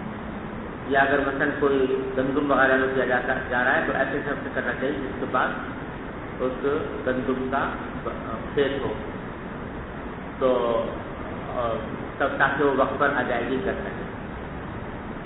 حالانکہ سلم میں ایسی کوئی شرط ہے نہیں، کسی آدمی کا باغ ہو، کھیت ہو یا نہ ہو، وہ تو مطلقاً اپنے ذمے لیتا ہے کہ میں اتنی کھجوریں یا اتنا پھل یا اتنی سبزی میں فلاں تاریخ کو ادا کروں گا، چاہے اس کے پاس باغ ہو یا بازار سے خرید کے دے، جہاں سے بھی دے. تو کہنا یہ چاہتے ہیں کہ امام بخاری کے سلم کرنا جائز ہے اس شخص کے ساتھ بھی جس کے پاس کوئی اصل نہ ہو. اصل سے مراد یہ کہ کوئی باغ نہ ہو، کوئی کھیت نہ ہو جہاں سے کہ وہ مسلم کی جو ہے وہ ادا کی جائے. چنانچہ اس میں کہتے ہیں عبداللہ بن شداد ابو بردہ نے بھیجا مجھے عبداللہ بن ابی اوفا کے پاس اور ان سے پوچھا کہ ان سے جا کے پوچھو کہ کیا نبی کریم صلی اللہ علیہ وسلم کے زمانے میں صحابہ کرام جو ہے وہ گندم میں سلم کیا کرتے تھے. تو عبداللہ بن ابی اوفا نے کہا کہ کننا نسلف نبی کا اہل شام فی الحنطۃ والشعیر والزیت. ہم سلم کیا کرتے تھے اہل شام کے کسانوں سے. نبیر کے معنی کسان. ہم بات کرتے تھے اصل میں کسانوں کو، لیکن بعد میں کوئی مطلق جو عجمی لوگ آ جاتے تھے تاجر، ان کو بھی نبتی کہہ دیا کرتے تھے. تو ہم ان سے سلم کیا کرتے تھے ہنتا میں، شعیر میں، زبیب میں، کیلی معلوم، راجر معلوم. تو میں نے پوچھا علامن کانا اپلو اندہ، کیا جو یہ سلم کرتے تھے کسی ایسے شخص سے کرتے تھے جس کے پاس ان چیزوں کی اصل موجود ہو، یعنی ان کا کھیت ہو یا ان کا باغ ہو جن چیز میں سلم کیا جا رہا ہے. قال ما كنا نسأل من ذلك. تو انہوں نے کہا کہ ہم تو اس بارے میں نہیں پوچھتے تھے کہ تمہارا باغ ہے کوئی نہیں ہے، بلکہ جب اس نے کہا کہ میں اتنی گندم لا کے دوں گا تو ہم نے کہا ٹھیک ہے ہم سلم کر لیتے ہیں تم سے. ارے سمجھے؟ ثم بعثني الى عبد الرحمن بن عباس وسالته فقال كان اصحاب النبي صلى الله عليه وسلم يسلمون في عهد النبي صلى الله عليه وسلم ولم يسألهم الهم حرث ام لا. جب حضور نے اجازت دی سلم کی تو یعنی پوچھا کہ کیا تمہاری کوئی کھیتی ہے یا نہیں ہے. تو معلوم ہے جس کی کھیتی ہے وہ بھی کر سکتا ہے، جس کی کھیتی نہیں ہے وہ بھی کر سکتا ہے. جی سوال جی یہ بے سلم کے بارے میں ہماری بات کتابوں میں یہ ایک شرط بھی لکھی جاتی ہے کہ وہ اس عرصے میں موجود رہے کہ کتنے عرصے میں وہ جی. وبه قال حدثنا إسحاق الباقي قال حدثنا خالد بن عبد الله الشيباني عن محمد بن أبي مجالد بهذا وقال فنصرفهم في الحنطة والشعير. وبه قال حدثنا قتيبة قال حدثنا جرير عن الشيباني وقال في الحنجة والشعير والزيت وقال عبد الله بن الوليد عن سفيان قال حدثنا الشيباني وقال والزيت وبه قال حدثنا آدم قال حدثنا شعبة قال حدثنا عمرو قال سمعت أبا البختري الطائي قال سألت ابن عباس رضي الله تعالى عنهما عن السلام في النخل فقال نهى النبي صلى الله عليه وسلم عن بيع النخل حتى يؤكل منه وحتى يوزن فقال الرجل وأي شيء يوزن فقال رجل إلى جانبه حتى يخرج وقال معاذ قال حدثنا شعبة عن عمرو قال أبو البختري قال سمعت ابن عباس رضي الله تعالى عنهما عنه نهى النبي صلى الله عليه وسلم مثله. یہ ابو البختری افاہی یہ کہتے ہیں کہ میں نے عبداللہ بن عباس سے پوچھا کھجور کے درخت میں سلم کرنے کے بارے میں، تو انہوں نے کہا کہ نبی کریم صلی اللہ علیہ وسلم نے منع کیا ہے نخل کو بیچنے سے جب تک کہ وہ کھانے کے لائق نہ ہو جائے اور جب تک کہ وزن کرنے کے لائق نہ ہو. تو کسی شخص نے کہا کہ کون سی چیز وزن کی جائے، تو ایک شخص ساتھ بیٹھا ہوا تھا، اس نے کہا یہاں تک کہ اس کو ناپ لیا جائے، یعنی اندازہ کر لیا. مطلب کہ جب انہوں نے کہا نا کہ جب تک کہ کھجور کا پھل وزن کرنے کے لائق نہ ہو جائے اس وقت تک اس کا بیچنا جائز نہیں. تو کسی شخص کو دل میں یہ خیال پیدا ہوا کہ وزن جب درخت پر لگا ہوا ہے تو وزن کیسے کیا جائے گا، تو اس کے جواب میں انہوں نے کہا کہ یہاں تک کہ اس کا اندازہ کر لیا جائے کہ اتنا وزن ہے، یہ اتنا طے ہے. حاصل اس کا وہی ہے جو پہلے گزرا ہے کہ بیع الثمرہ قبل ان یبدو صلاحها، تو حضور نے آپ نے بدو صلاح سے پہلے پھل کو بیچنے سے منع کیا. اب ذرا سمجھ لو، یہ سوال تو کیا تھا عبداللہ بن عباس سے سلم فی النخل کے بارے میں کہ نخل میں سلم ہو سکتا ہے یا نہیں.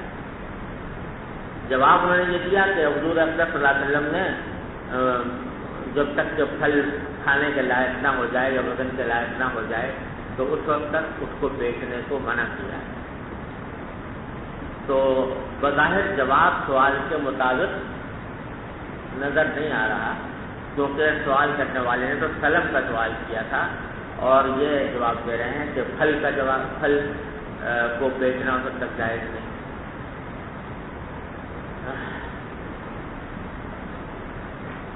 تو اس کی دو تشریحیں کی گئی ہیں حدیث کی اور دو تشریحیں اس کی ممکن ہیں عبداللہ بن عباس کے جواب. ایک تشریح تو یہ ہے، ذرا سمجھ لو، کہ سوال کرنے والے کا منشا یہ تھا کہ اگر کوئی شخص سلم کرے کھجور کے اندر، لیکن کھجور کے لیے کوئی خاص درخت متعین کر لے کہ اس درخت کی کھجوروں میں سلم کرنا، تو آیا یہ جائز ہے یا نہیں؟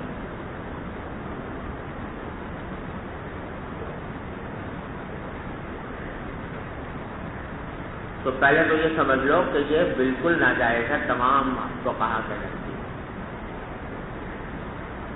یعنی کسی مخصوص درخت کے پھل میں سلم کرنا یا کسی مخصوص کھیت کے پیداوار میں سلم کرنا یا کسی مخصوص باغ کی پیداوار میں سلم کرنا، یہ سب کے نزدیک ناجائز ہے، یہ سلم درست نہیں. سلم اس طرح ہوتا ہے کہ بھئی میں تمہیں 10 من گندم لا کے دوں گا فلاں تاریخ سے، سمجھے؟ 10 من گندم کہاں سے لاؤں گا، کس جگہ سے لاؤں گا، یہ بحث نہیں ہوتی کہ جہاں سے بھی لائیں. اگر متعین کر لیا کہ اس کھیت کا گندم میں دوں گا تو یہ سلم اس لیے درست نہیں کہ پتہ نہیں اس کھیت میں گندم پیدا ہو یا نہ ہو، اور اگر ہو تو کیا اسی مقدار کا ہو جس مقدار کی بیع ہوئی ہے یا اس سے کم بیچ ہو. سمجھے نا؟ اس واسطے کسی خاص کھیت کے اندر یہ پیداوار میں سلم نہیں ہو سکتا. یا کوئی سب یہ کہے کہ اس درخت کے اوپر جو کھجوریں آئیں گی اس میں سے 10 کلو میں تمہیں دوں گا، تو یہ سلم درست نہیں، اس واسطے کہ پتہ نہیں اس درخت کے اندر کھجوریں آئیں گی یا نہیں آئیں گی، اگر آئیں تو 10 کلو ہوگی کہ نہیں ہوگی.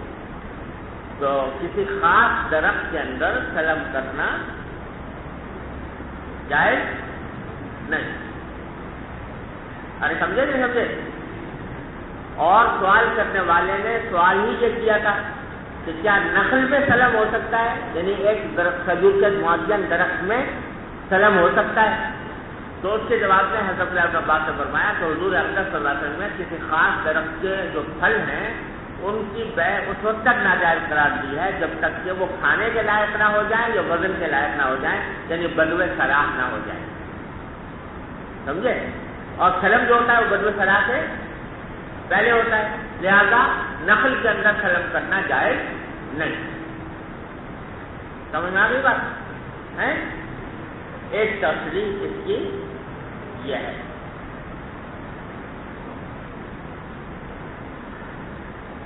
سمجھ گئے یہ تشریح؟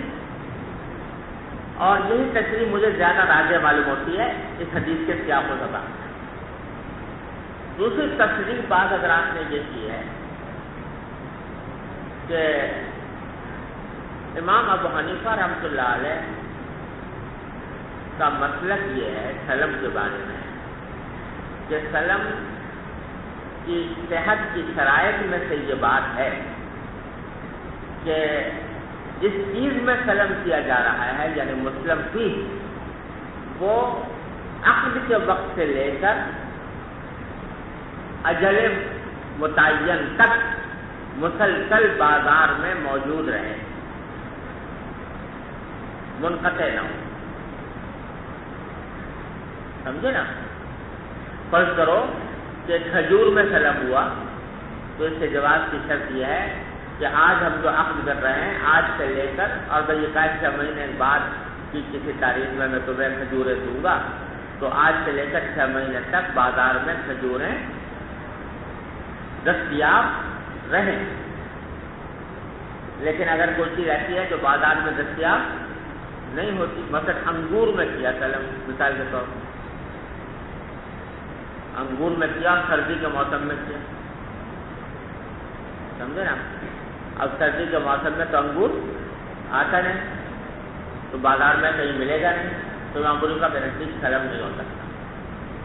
دوسرے علماء کہتے ہیں کہ یہ شرط نہیں ہے، چاہے جو بازار میں موجود رہے یا نہ رہے، ہر صورت میں سلم جائے. یہ اختلاف ہے فقہاء کرام. تو بعض حضرات نے اس عبداللہ بن عباس کے قول کی تشریح یہ کی ہے کہ وہ امام ابو حنیفہ کے قول کے مطابق ہے.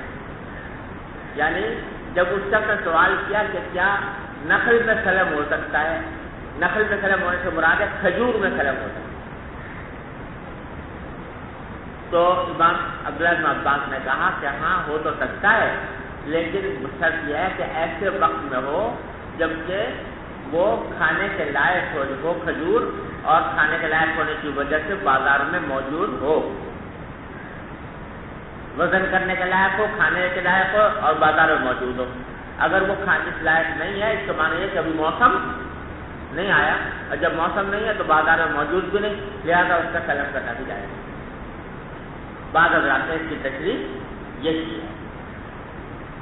ارے سمجھے؟ سمجھ گئے کہ نہیں سمجھ گئے؟ چلو جی. باب السلم في النخل.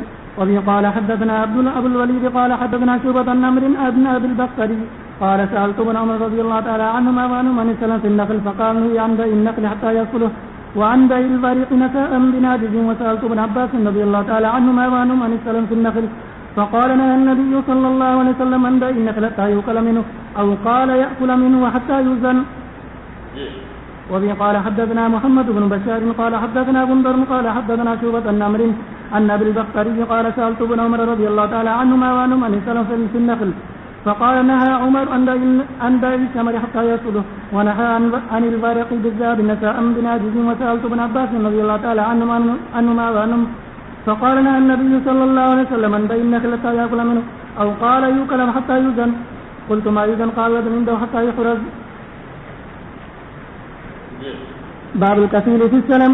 وبه قال حدثنا محمد بن سلام قال حدثنا يعلى وقال حدثنا مشن ابراهيم النسود ان عائشه رضي الله تعالى عنها وانهم قالت اشترى رسول الله صلى الله عليه وسلم طعاما من يهودي بنفسية ورهنه درعا له من حديد.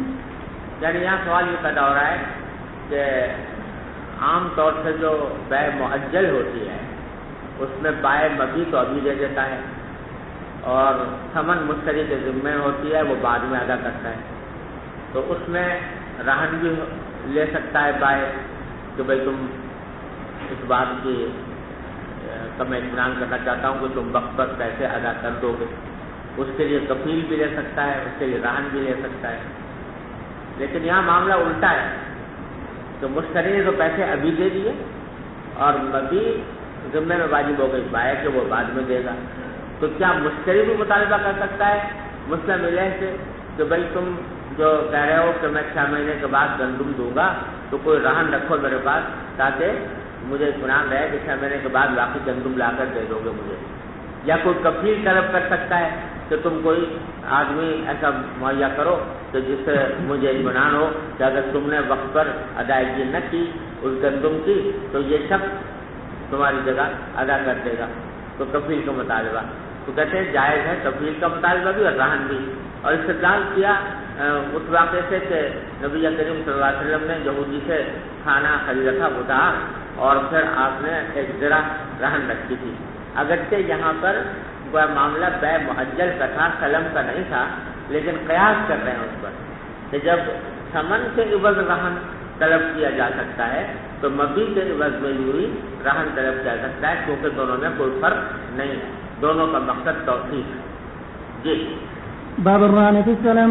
وبه قال حدثنا محمد بن محبوب قال حدثنا عبد الوارث قال حدثنا الأعمش قال تذاكرنا عند إبراهيم الرهن في السلم فقال حدثني الأسود أن عائشة رضي الله تعالى عنها أن النبي صلى الله عليه وسلم اشترى من يهودي طعاما إلى أجل واتان منه درا من حديد. باب السلم إلى أجل معلوم. وبه قال ابن عباس وأبو سعيد والأسود والحسن وقال ابن عمر رضي الله تعالى عنهما وأنهم لا بأس بالطعام الموصول بسعر معلوم إلى أجل معلوم ما لم يكن ذلك في شرع لم يبدو صلاحه. یہ وہی بات آ گئی جو میں نے ابھی عرض کی تھی کہ کسی غلے میں جس کی صفتیں بیان کر دی گئی ہوں اس میں سعر بھی معلوم ہو اور اجل بھی معلوم ہو اس میں کوئی حرج نہیں ہے جب تک کہ یہ ایسی کھیتی میں نہ ہو جس کی صلاحیت ابھی ظاہر نہیں ہوئی. یعنی مطلب ہے کہ سلم کسی خاص کھیتی میں نہ ہو بلکہ عام ہو. جی وبه قال حدثنا أبو نعيم قال حدثنا سفيان عن ابن أبي نجين عن عبد الله بن كثير عن ابن مهار عن ابن عباس رضي الله تعالى عنهما وعنهم قال قدم النبي صلى الله عليه وسلم المدينة وهم يسرفون في الثمار 2 و3 فقال اسرفوا في الثمار في كيل معلوم إلى أجل معلوم. وقال عبد الله بن الوليد قال حدثنا سفيان قال حدثنا ابن أبي نجين وقال في كيل معلوم وزن معلوم. بسم الله الرحمن الرحيم. باب الکفیل فی السلم والی حدیث کا ترجمۃ الباب سے مطابقت.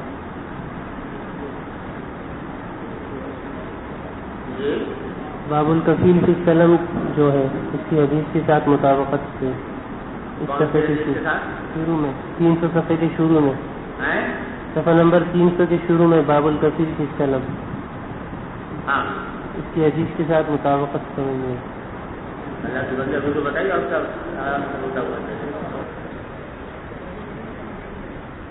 تو سو رہے گا تم اس وقت سو رہے گا. چلو کا سو رہے گا تو کسی جاگنے والے سے پوچھ لینا کیا کہا. چلو.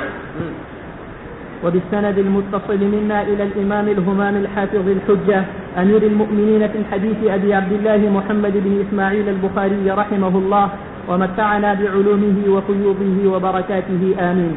قال حدثنا محمد بن مقاتل قال أخبرنا عبد الله قال أخبرنا سفيان عن سليمان الشيباني عن محمد بن أبي المجالد قال أرسلني أبو بردة وعبد الله بن سداد إلى عبد الرحمن بن أبزة وعبد الله بن أبي أوفى رضي الله عنهم فسألتهما عن السلف فقال كنا نصيب المغانم مع رسول الله صلى الله عليه وسلم فكان يأتينا أنباط من أنباط الشام فنسلفهم في الحنطة والشعير والزيت إلى أجل مسمى. قال قلت أكان لهم زرع أو لم يكن لهم زرع؟ قال ما كنا نسألهم عن ذلك. باب السلم إلى أن تنتج الناقة. وبه قال حدثنا موسى بن إسماعيل قال حدثنا جويرية عن نافع عن عبد الله رضي الله عنهما وعنهم قال كانوا يتبايعون الجزور إلى حبل الحبلة فنهى النبي صلى الله عليه وسلم عنه. فسره نافع رحمه الله أن تنتج الناقة ما في بطنها. یہ مطلب کہنے کا یہ ہے کہ سلم میں اجل تو متعین کی جاتی ہے، لیکن اجل کوئی ایسی ہونی چاہیے جو معلوم ہو، اور مجہول قسم کی اجل کہ جب اس کے اونٹنی جو بچہ پیدا ہو اس کا ادا کروں گا، تو یہ غلط ہے، اس کے ساتھ سلم نہیں ہو سکتا کیونکہ آپ نے حبل الحبلہ سے منع کرا. جی بسم الله الرحمن الرحيم. باب الشفعة فيما لم يقسم فإذا وقعت الحدود فلا شفعة. وبه قال حدثنا مسدد قال حدثنا عبد الواحد قال حدثنا معمر عن الزهري عن أبي سلمة بن عبد الرحمن عن جابر بن عبد الله رضي الله عنه وعنهم قال قضى النبي صلى الله عليه وسلم بالشفعة في كل ما لم يقسم فإذا وقعت الحدود وصرفت الطرق فلا شفعة. جابر فرماتے ہیں رضی اللہ عنہ کہ نبی کریم صلی اللہ علیہ وسلم نے شفعے کا فیصلہ فرمایا ہر اس چیز میں جو تقسیم نہ ہوئی ہو، یعنی دو آدمیوں کے درمیان مشترک ہو، جیسے زمین ہے، اور مشاع ہو، تقسیم نہیں ہے بلکہ دونوں اس کے علی سبیل الشروع مالک ہیں. تو اب اگر ان میں سے کوئی ایک شریک اپنا حصہ بیچنا چاہتا ہے تو دوسرے شریک کو شفعے کا حق ہے. لیکن کہتے ہیں اذا وقعت الحدود وصرفت الطرق، جب حدیں قائم ہو جائیں، یعنی دونوں نے تقسیم کر لیا کہ بھائی ہم تھے تو دونوں مشترک اس زمین میں، اب یہ زمین کا یہ حصہ تمہارا، یہ حصہ میرا، تو جب حدیں قائم ہو جائیں اور راستے الگ الگ کر دیے جائیں فلا شفعہ، تو پھر شفعہ نہیں رہتا. اس سے امام صاحب کا استدلال فرماتے ہیں کہ پڑوسی کو شفعہ نہیں ملتا، بلکہ شفعہ صرف دو آدمیوں کا ہوتا ہے، ایک وہ جو شریک بھی نفس المبی یا فی حق المبی، باقی جار کو نہیں ملتا.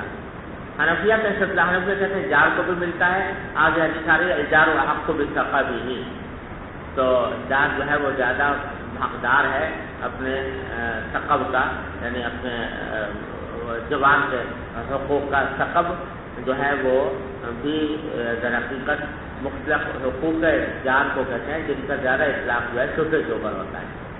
تو امام حنیفہ کہتے ہیں کہ اس کی وجہ سے، اور بعض دوسری روایتوں میں الجار حق کو بشفعتی کا لفظ بھی آیا ہے، سمجھے نا، اس سے امام حنیفہ کا استدلال کرتے ہیں کہ پڑوسی کو بھی شفعہ ملے گا. اور یہ جو فرمایا ہے نا کہ جب حدیں قائم ہو جائیں اور راستے الگ ہو جائیں فلا شفعہ، تو اس کی دو توجیہیں حنفیہ کرتے ہیں. ایک یہ کہ شفعہ جو ہے وہ، یعنی جو نفی کی آپ نے، یہ اس شفعے کی نفی کی ہے جو شرکت کی بنیاد پر مل رہا ہے. تو شرکت کی بنیاد پر شفعہ اس وقت نہیں رہے گا جب تک کہ راستے الگ ہو گئے اور تقسیم ہو گئی زمین، لیکن جوار کی بنا پر ملنے کی نفی نہیں ہے. اور حضرت شاہ صاحب رحمۃ اللہ علیہ نے اس کی توجیہ یہ کی ہے، جواب یہ دیا ہے کہ اہل عرب کے ہاں یوں صورت تھی کہ لفظ شفعہ تو استعمال ہوتا تھا شریک ہی کے لیے، شریک کو جو حق ملتا ہے اس کو تو کہتے تھے شفعہ، اور پڑوسی کو جو حق ملتا ہے اس کو شفعہ نہیں کہتے تھے، اس کو ثقب کہتے تھے. تو اس واسطے یہاں پر نفی شفعہ کی ہو رہی ہے، ثقب کی نہیں ہو رہی، اور جار کو جو حق ملتا ہے اس کو ثقب کہا جاتا ہے، نہ کہ شفعہ. جی باب عرض الشفعة على صاحبها قبل البيع. وقال الحكم رحمه الله إذا أذن له قبل البيع فلا شفعة له. وقال الشعبي رحمه الله من بيعت شفعته وهو شاهد لا يغيرها فلا شفعة له. وبه قال حدثنا حدیث میں یہ فرمایا گیا تھا کہ شفعہ کو پہلے پیش کر دے اپنے ساتھی کو بیع کے پہلے. مثلا ایک زمین ہے، زید اور عمر کے درمیان مشترک ہے، اور زید اپنا حصہ بیچنا چاہتا ہے کسی تیسرے آدمی، تو تیسرے آدمی کو بیچنے سے پہلے اس کو چاہیے کہ عمر کو پیشکش کرے کہ بھائی میں اپنا حصہ بیچ رہا ہوں، تو اگر تم خریدنا چاہو تو پہلے تم حقدار ہو، پہلے تم لے لو، سمجھے نا، پہلے اس کے اوپر پیش کریں.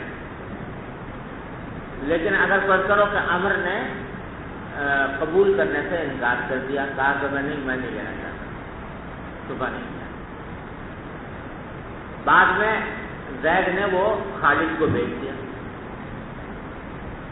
جب بیچ دیا تو آیا اس وقت میں پھر اس کو شبے کے مطالبے کا حق ہوگا امر کو یا نہیں؟ اس میں بھی فقہاء کا اختلاف۔ ائمہ ثلاثہ یہ کہتے ہیں کہ پھر حق نہیں ہوگا، کیونکہ بھائی تمہیں پیشکش کر دی تھی، تم سے کہا تھا کہ تم لے لو، جب تم نے انکار کر دیا تو پھر ہم نے دوسرے آدمی کو بیچ دیا، اب کہاں سے آ گئے تم دام اڑانے؟ تو اس واسطے اس کو جو پہلے انکار کر دیا اس نے، تو اب جو بیچنے کے بعد حق شبہ اس کو نہیں ملے گا، سمجھے نا؟ حنفیہ یہ کہتے ہیں، ذرا منطق قسم کے لوگ ہیں حنفیہ، تو وہ کہتے ہیں کہ بات یہ ہے کہ یہ جو اس نے انکار کیا تو یہ اپنا حق ثابت ہونے سے پہلے انکار کیا، سمجھے نا؟ کوئی شخص اگر اپنا حق ثابت کرے تو ثابت کب کرے گا؟ جب اس کو پہلے حق ثابت تو ہو، جب ثابت ہو اس کا کوئی ثابت کر دے اپنا حق، لیکن ابھی جب تک بیع نہیں ہوئی تو حق شبہ بھی ثابت نہیں ہوا، جب ثابت نہیں ہوا تو ثابت کہیں کو کر رہا ہے، تو اس نے ثابت کیا اس ثبوت کا اعتبار نہیں۔ اب جب بیع کرے گا تو اس وقت حق شبہ اس وقت ثابت ہوگا اور ثابت کا اسقاط کا اعتبار نہیں، لہٰذا پھر دوبارہ کہہ سکتا ہے کہ ٹھیک ہے بھائی اس وقت تو میں انکار کر دیا تھا مگر میں اب لیتا ہوں، سمجھ گئے؟ یہ ہے امام حنیفہ کا موقف۔ لیکن منطق کے اعتبار سے چاہے بات حنفیہ کی صحیح ہو، لیکن نص کے اعتبار سے جو ہے وہ ائمہ ثلاثہ ہی کا مسلک راجح ہے۔ صحیح مسلم کی حدیث میں صراحت ہے کہ جب کوئی شخص دوسرے کو پیشکش کر دے اور وہ انکار کر دے تو اب اس کا حق ختم ہو جاتا ہے، سمجھ گئے نا؟ تو اور اس کے خلاف کوئی اور حدیث حنفیہ کے پاس موجود نہیں، لہذا مسلک ائمہ ثلاثہ کا نص کے لحاظ سے راجح ہے۔ اور امام بخاری بھی اسی کو کہہ رہے ہیں کہ شبہ کا پیش کرنا صاحب شبہ پر بیع سے پہلے، حکم کہتے ہیں کہ اذا اذن له قبل البیع، جب شریک نے اجازت دے دی اس کو بیع سے پہلے فلا شبہ کرے، تو اب بیچنے کے بعد اس کو شبہ نہیں ملے گا۔ وقال الشعبی، اور امام شعبی کا قول بھی یہی ہے کہ من بیع الشبہۃ وهو شاہد، جس کے شبہ والی زمین کو بیچا گیا جبکہ وہ خود موجود تھا، دیکھ رہا تھا، لا یغیرھا، اور اس بیع کو اس نے کوئی تبدیلی نہیں کی، یعنی اس کے اوپر اعتراض نہیں کیا، فلا شبہ کرے، تو اب اس کے بعد شبہ اس کو نہیں ملے۔ اچھا سمجھ گئے؟ جی پڑھو۔ وبه قال حدثنا المكي بن إبراهيم قال أخبرنا ابن جريج قال أخبرني إبراهيم بن ميسرة عن عمرو بن الشريد قال وقفت على سعد بن أبي وقاص رضي الله عنه عنهم، فجاء المسور بن مخرمة فوضع يده على إحدى منكبي إذ جاء أبو رافع مولى النبي صلى الله عليه وسلم فقال يا سعد ابتع مني بيتي في ذلك، فقال سعد والله ما أبتاعهما، فقال المسور والله لا تبتاعنهما، فقال سعد والله لا أزيدك على 4000 منجمة قال أو مقطعة، قال أبو رافع لقد أعطيت بهما 500 دينار ولولا أني سمعت رسول الله صلى الله عليه وسلم يقول الجار أحق بثقبه ما أعطيتكهما ب4000 وإنما أعطى بهما 500 دينار فأعطاها إياه۔ یہ کہتے ہیں کہ عمرو بن شریک واقعہ بیان کرتے ہیں کہ میں حضرت سعد بن ابی وقاص کے پاس کھڑا ہوا تھا، فجاء المسور بن مخرمہ، اس میں مسور بن مخرمہ رضی اللہ عنہ بھی آ گئے، فوضع یدہ علی احدی منکبیہ، انہوں نے اپنا ہاتھ میرے کندھے پر رکھا، اذ جاء ابو رافع، اس میں ابو رافع بھی آ گئے رضی اللہ تعالیٰ عنہ، جو مولا تھے نبی کریم صلی اللہ علیہ وسلم۔ ارے سمجھے؟ آ کر انہوں نے حضرت سعد سے بات چیت شروع کی، جس نے ابو رافع، اور آ کر کہا کہ یا سعد ابتع منی بیتی فی داری، کہ میرے جو 2 کمرے تمہارے دار میں ہیں وہ مجھ سے خرید لو، سمجھے؟ یوں تھا کہ سعد بن ابی وقاص رضی اللہ تعالیٰ عنہ کا ایک کوئی بڑا گھر ہوگا یا حویلی ہوگی بڑی سی، اس میں 2 کمرے جو تھے وہ حضرت ابو رافع کے تھے، باقی حضرت سعد بن ابی وقاص، سمجھے نا؟ تو ابو رافع نے آ کر انصار سے کہا کہ تمہارے گھر میں جو میرے 2 کمرے ہیں وہ مجھ سے خرید لو. فقال سعد، تو سعد بن ابی وقاص نے کہا واللہ ما ابتعتک، کبھی میرا تو ارادہ نہیں خریدنا. فقال المسور، تو مسور ابن مخرمہ جو وہ بھی موجود تھے نا وہاں پر، انہوں نے کہا واللہ لتبتعنہ، سمجھے نا. انہوں نے کہا بھائی، مسور نے سفارش کی ابو رافع کی کہ بھائی جب یہ کہہ رہے ہیں تم سے خریدنے کو تو خرید لو. فقال سعد، سعد نے کہا واللہ لا ازیدک علی 4 آلاف، تو سعد نے کہا کہ اچھا چلو میں خریدتا تو ہوں لیکن 4000 سے زیادہ نہیں دوں گا تمہیں تم 2 کمروں میں. اور وہ 4 جو ہیں یا تو منجمہ ہوں گے یا مقطعہ ہوں گے. منجمہ کہا یا مقطعہ کہا، حاصل اس کا یہی ہے کہ بالاقساط یعنی قسط وار دینا. منجمہ کے معنی بھی وہی ہے، مقطعہ کے معنی بھی وہی ہے. تو وہ 4000 کا خریدوں گا، 4000 بھی اکٹھے نہیں دوں گا بلکہ قسط وار کر کے دوں گا. تو ابو رافع نے کہا کہ لقد اعطیت بہما 500 دینار، کہ مجھے پیشکش کی گئی ہے ان 2 کمروں کے عوض کتنے کی؟ 500 دینار. یعنی کسی تیسرے آدمی نے مجھے پیشکش کیا ہے کہ اگر میں یہ 2 کمرے اس کو بیچوں تو وہ مجھے 500 دینار دینے کو تیار ہے. ولولا انی سمعت رسول اللہ صلی اللہ علیہ وسلم یقول، جب تک لیکن اگر میں نے حضور کو یہ فرماتے ہوئے نہ سنا ہوتا کہ الجار احق بالسقبی تو ما اعطیتکہما ب4 آلاف، تو میں تمہیں 4000 میں نہ دیتا. کیونکہ حضور نے فرما دیا کہ الجار احق بالسقبی، کہ پڑوسی زیادہ حقدار ہے اپنے متصل گھر کا، اپنی متصل جگہ کا. سقب متصل جگہ، تو متصل جگہ کا زیادہ حقدار ہے پڑوسی. حضور نے یہ فرما دیا تھا. اس واسطے تم اے سعد بن وقاص کیونکہ میرے کمروں کے متصل جگہ کے مالک ہو، لہذا میں تمہیں توقیت دیتا ہوں اور میں تمہیں 4000 میں بیچنے کو تیار ہوں، باوجود اس کے مجھے 500 دینار 5000 دینار کی پیشکش کی گئی. سمجھے بھائی؟ فاعطاها اياه، تو پھر بعد میں انہوں نے حضرت کو دے دیا. تو یہاں حدیث جو سنائی ابو رافع نے وہ کیا؟ الجار احق بالسقبی، کہ پڑوسی جو ہے وہ زیادہ حقدار ہے اپنی متصل جگہ کا. تو متصل جگہ سے پتہ چلا کہ اس کو شبہ کا حق حاصل ہے. اور اسی حدیث سے یہ بات بھی معلوم ہو گئی کہ شافعیہ جو اس کی تعویل کرتے ہیں نا الجار احق بالسقبی کی، وہ کہتے ہیں جار سے مراد یہاں پر شریک ہے. تو یہ تعویل غلط ہو گئی. کیوں؟ اس لیے کہ جو واقعہ حضرت ابو رافع کے ساتھ پیش آیا اس میں وہ 2 کمرے مشترک نہیں تھے سعد بن ابی وقاص کے ساتھ، بلکہ 2 کمرے ان کے الگ تھے اور حضرت کی زمین اس کے متصل الگ تھی.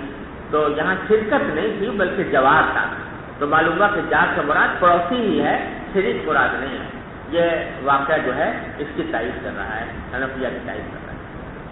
ارے سمجھ گئے؟ ارے سمجھا کچھ تو نہیں ہے؟ ہاں تو بڑا وہمی آدمی والے ہوتا ہے مجھے. چل چلو. باب أي الجوار أقرب. وبه قال حدثنا حجاج قال حدثنا شعبة قال وحدثني علي قال حدثنا شبابة قال حدثنا شعبة قال حدثنا أبو عمران قال سمعت طلحة بن عبد الله عن عائشة رضي الله عنها وعنهم قالت قلت يا رسول الله إن لي جارين فإلى أيهما أهدي قال أقربهما منك بابا. یہ شفے میں ایک مسئلہ جب جوار کی بنا پر شفا دیا جائے تو اس میں ایک مسئلہ بعض اوقات میں پیدا ہو جاتا ہے کہ ایک آدمی کے کئی پڑوسی ہیں، ایک دائیں پڑوسی، ایک بائیں پڑوسی، ایک پیچھے ہے، آگے ہے، کس کو دیں؟ کون زیادہ حقدار ہے شفے کا؟ تو اس کے اندر حضرت عائشہ کی حدیث نقل کی ہے کہ حضرت عائشہ نے پوچھا کہ رسول اللہ ان لی جا رہے ہیں، میرے 2 پڑوسی ہیں فإلی ایہما اہدی، کس کو میں ہدیہ دیا دوں؟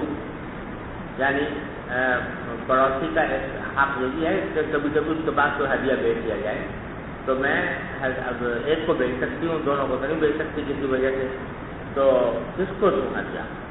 تو آپ نے فرمایا اقرب ایمان کی بابن، جس کا دروازہ تم سے زیادہ قریب ہو وہ زیادہ حقدار ہے.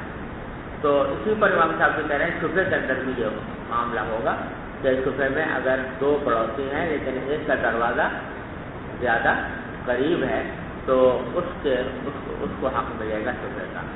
تو کہا ہے ویسے اس میں بڑی تفصیلات بیان کی ہیں جس کا یہاں موقع نہیں ہے, کتب فقہ میں اس کی تفصیل آئی. جی بسم الله الرحمن الرحيم في الإجارات. باب استئجار الرجل الصالح. وقال الله تعالى إن خير من استأجرت القوي الأمين والخازن الأمين ومن لم يستعمل من أراده. وبه قال حدثنا محمد بن باب میں بتانا چاہتے ہیں کہ بہتر یہ ہے کہ جب آدمی کسی کو ملازم رکھے یا کسی کو مزدور کرایہ پر لے تو وہ آدمی صالح, سمجھے نا. صالح سے 2 معنی ہیں. ایک تو معنی یہ کہ جس کام کے لیے اس کو رکھا جا رہا ہے اس کی صلاحیت ہو, اور دوسرا یہ کہ دینی اعتبار سے اور اخلاقی اعتبار سے بھی وہ نیک آدمی ہے. اور کہتے ہیں کہ اللہ تعالیٰ نے فرمایا حکایتاً عن ابنتی شعیب, شعیب علیہ السلام کی بیٹی کا قول نقل کرتے ہوئے کہ ان خیر من استأجرت القوی الامین. اس واسطے کہا گیا ہے, انہوں نے جو جملہ کہا تھا حضرت شعیب کی صاحبزادی نے,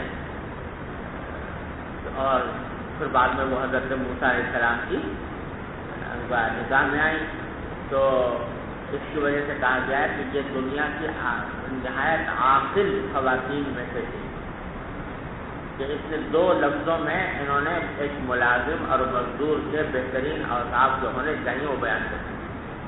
القوی الامین, ایک تو قوی ہو, قوی کا معنی ہے کہ جس کام کے لیے رکھا جا رہا ہے اس کی پوری طاقت رکھتا ہو, اور دوسرے امانت دار ہو کہ جو کام تصور کیا گیا ہے اس کو امانت سے دیانت سے انجام دے اور کہیں خیانت نہ کرے. اور یہ 2 ہی صفتیں ہیں جو دراصل کسی ملازم کے اندر دیکھنے کو, سمجھے نا. اور خازن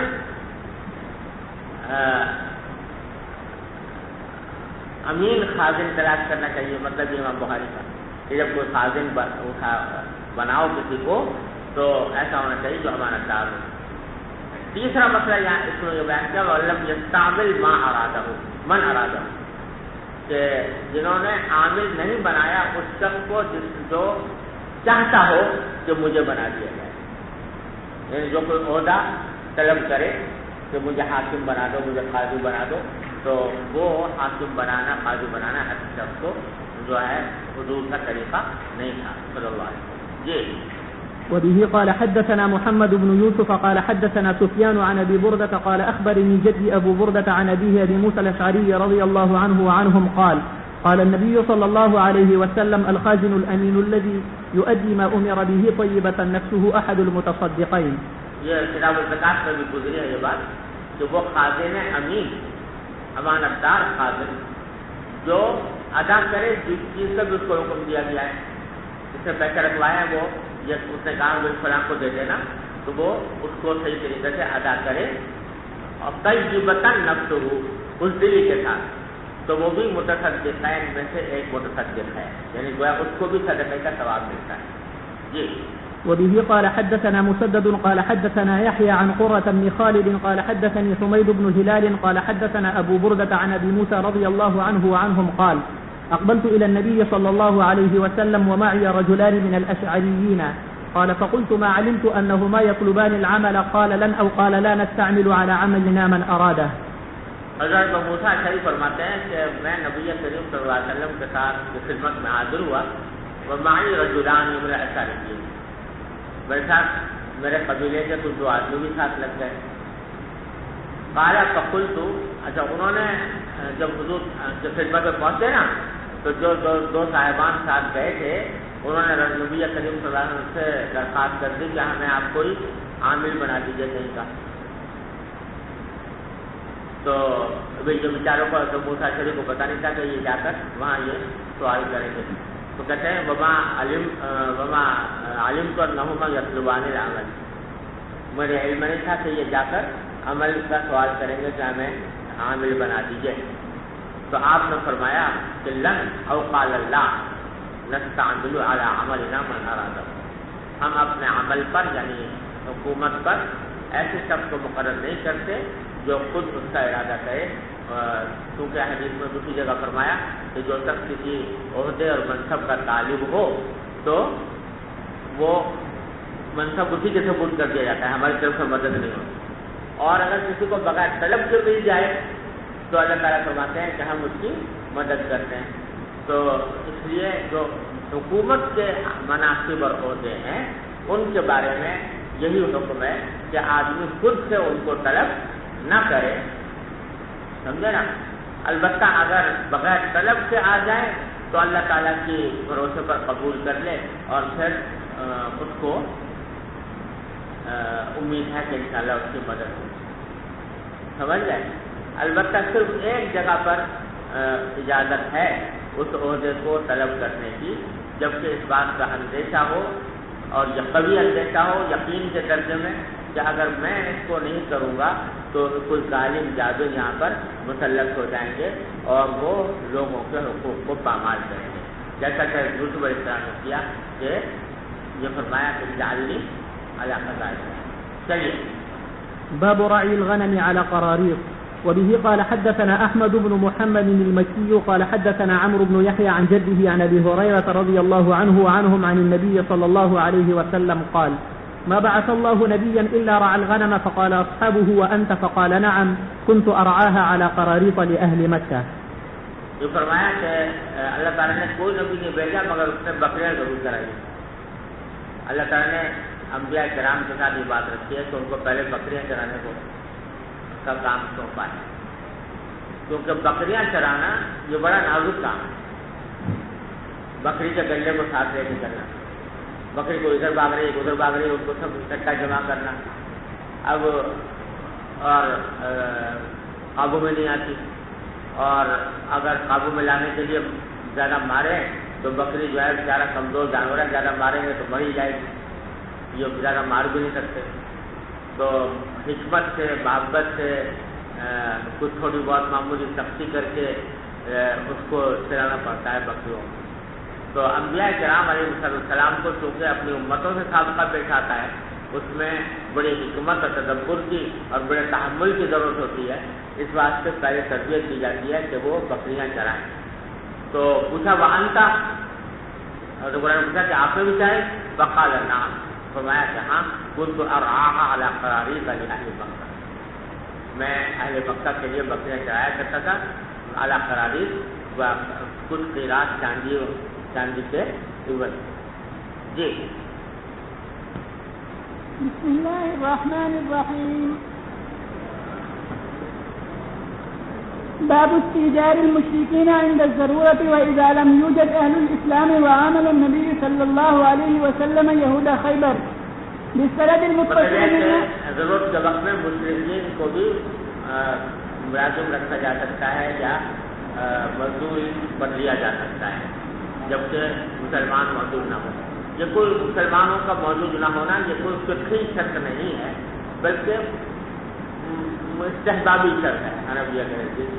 اچھا یہ ہے کہ مسلمان کو رکھے لیکن اگر کافر کو بھی رکھے تو کر سکتے۔ جی وبه حدثنا إبراهيم بن موسى قال حدثنا هشام عن معمر عن الزهري عن عروة بن الزبير رضي الله عنه وعنهم عن عائشة رضي الله عنها وعنهم واستأجر رسول الله صلى الله عليه وسلم وأبو بكر رجلا من بني الدئل ثم من بني عبد بن عدي هاديا خريطا والخريط الماهر بالهداية قد غمس يمين حلف في آل العاص بن وائل وهو على دين كفار قريش فأمناه فدفع إليه راحلتيهما ووعداه غار ثور بعد 3 ليال فأتاهما براحلتيهما صبيحة ليال 3 فارتحلا وانطلق معهما عامر بن فهيرة والدليل الديني فأخذ بهم طريق الساحل۔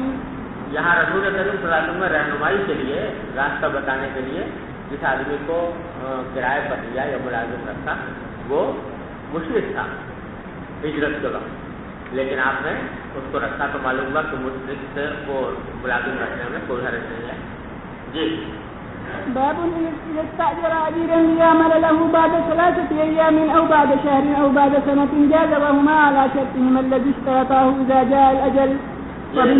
یہاں یہ کہنا چاہتے ہیں کہ بیع میں اور اجارے میں یہ فرق ہے کہ بیع کو اگر کسی آئندہ تاریخ پر مضاف کیا جائے یہ میں کتاب دیتا ہوں تم سے 1 مہینے کے بعد، یہ جائز نہیں ہے۔ بیع حال اسی وقت ہونی چاہیے، اس کو مستقبل کی طرف مضاف نہیں کیا جا سکتا، لیکن اجارے کو کیا جا سکتا ہے کہ میں یہ گھر بیچتا ہوں، اگر تمہیں کرایہ پر دیتا ہوں اگلے مہینے سے، یا تمہیں کرایہ پر دیتا ہوں اگلے مہینے سے، اجارہ آج کر دیا لیکن شروع ہوگا 1 مہینے کے بعد، یہ بھی جائز ہے۔ تو اس میں بھی استدلال کر رہے ہیں اسی ہجرت کے واقعے سے کہ نبی کریم صلی اللہ علیہ وسلم نے اس آدمی کو دیا نا، بنو دیر کے آدمی کو جو رہنمائی کے لیے کرایہ پر دیا تھا، تو اس سے کہا تھا کہ فلاں تاریخ کو آ جانا، وہاں پھر ہماری رہنمائی کرنا تھا۔ آخر تو آج ہو گیا، لیکن اس کا پر عمل شروع ہوگا 3 دن کے بعد۔ جی وبه حدثنا يحيى بن بكير قال حدثنا الليث عن عقيل قال ابن شهاب فأخبرني عروة بن الزبير أن عائشة رضي الله عنها وعنهم زوج النبي صلى الله عليه وسلم قالت واستأجر رسول الله صلى الله عليه وسلم وأبو بكر رجلا من بني الدين هاديا خريجا وهو على دين كفار قريش فدفعا إليه راحلتيهما ووعداه غار ثور بعد 3 ليال براحلتيهما صبح 3. وصلى الله تعالى على خير خلقه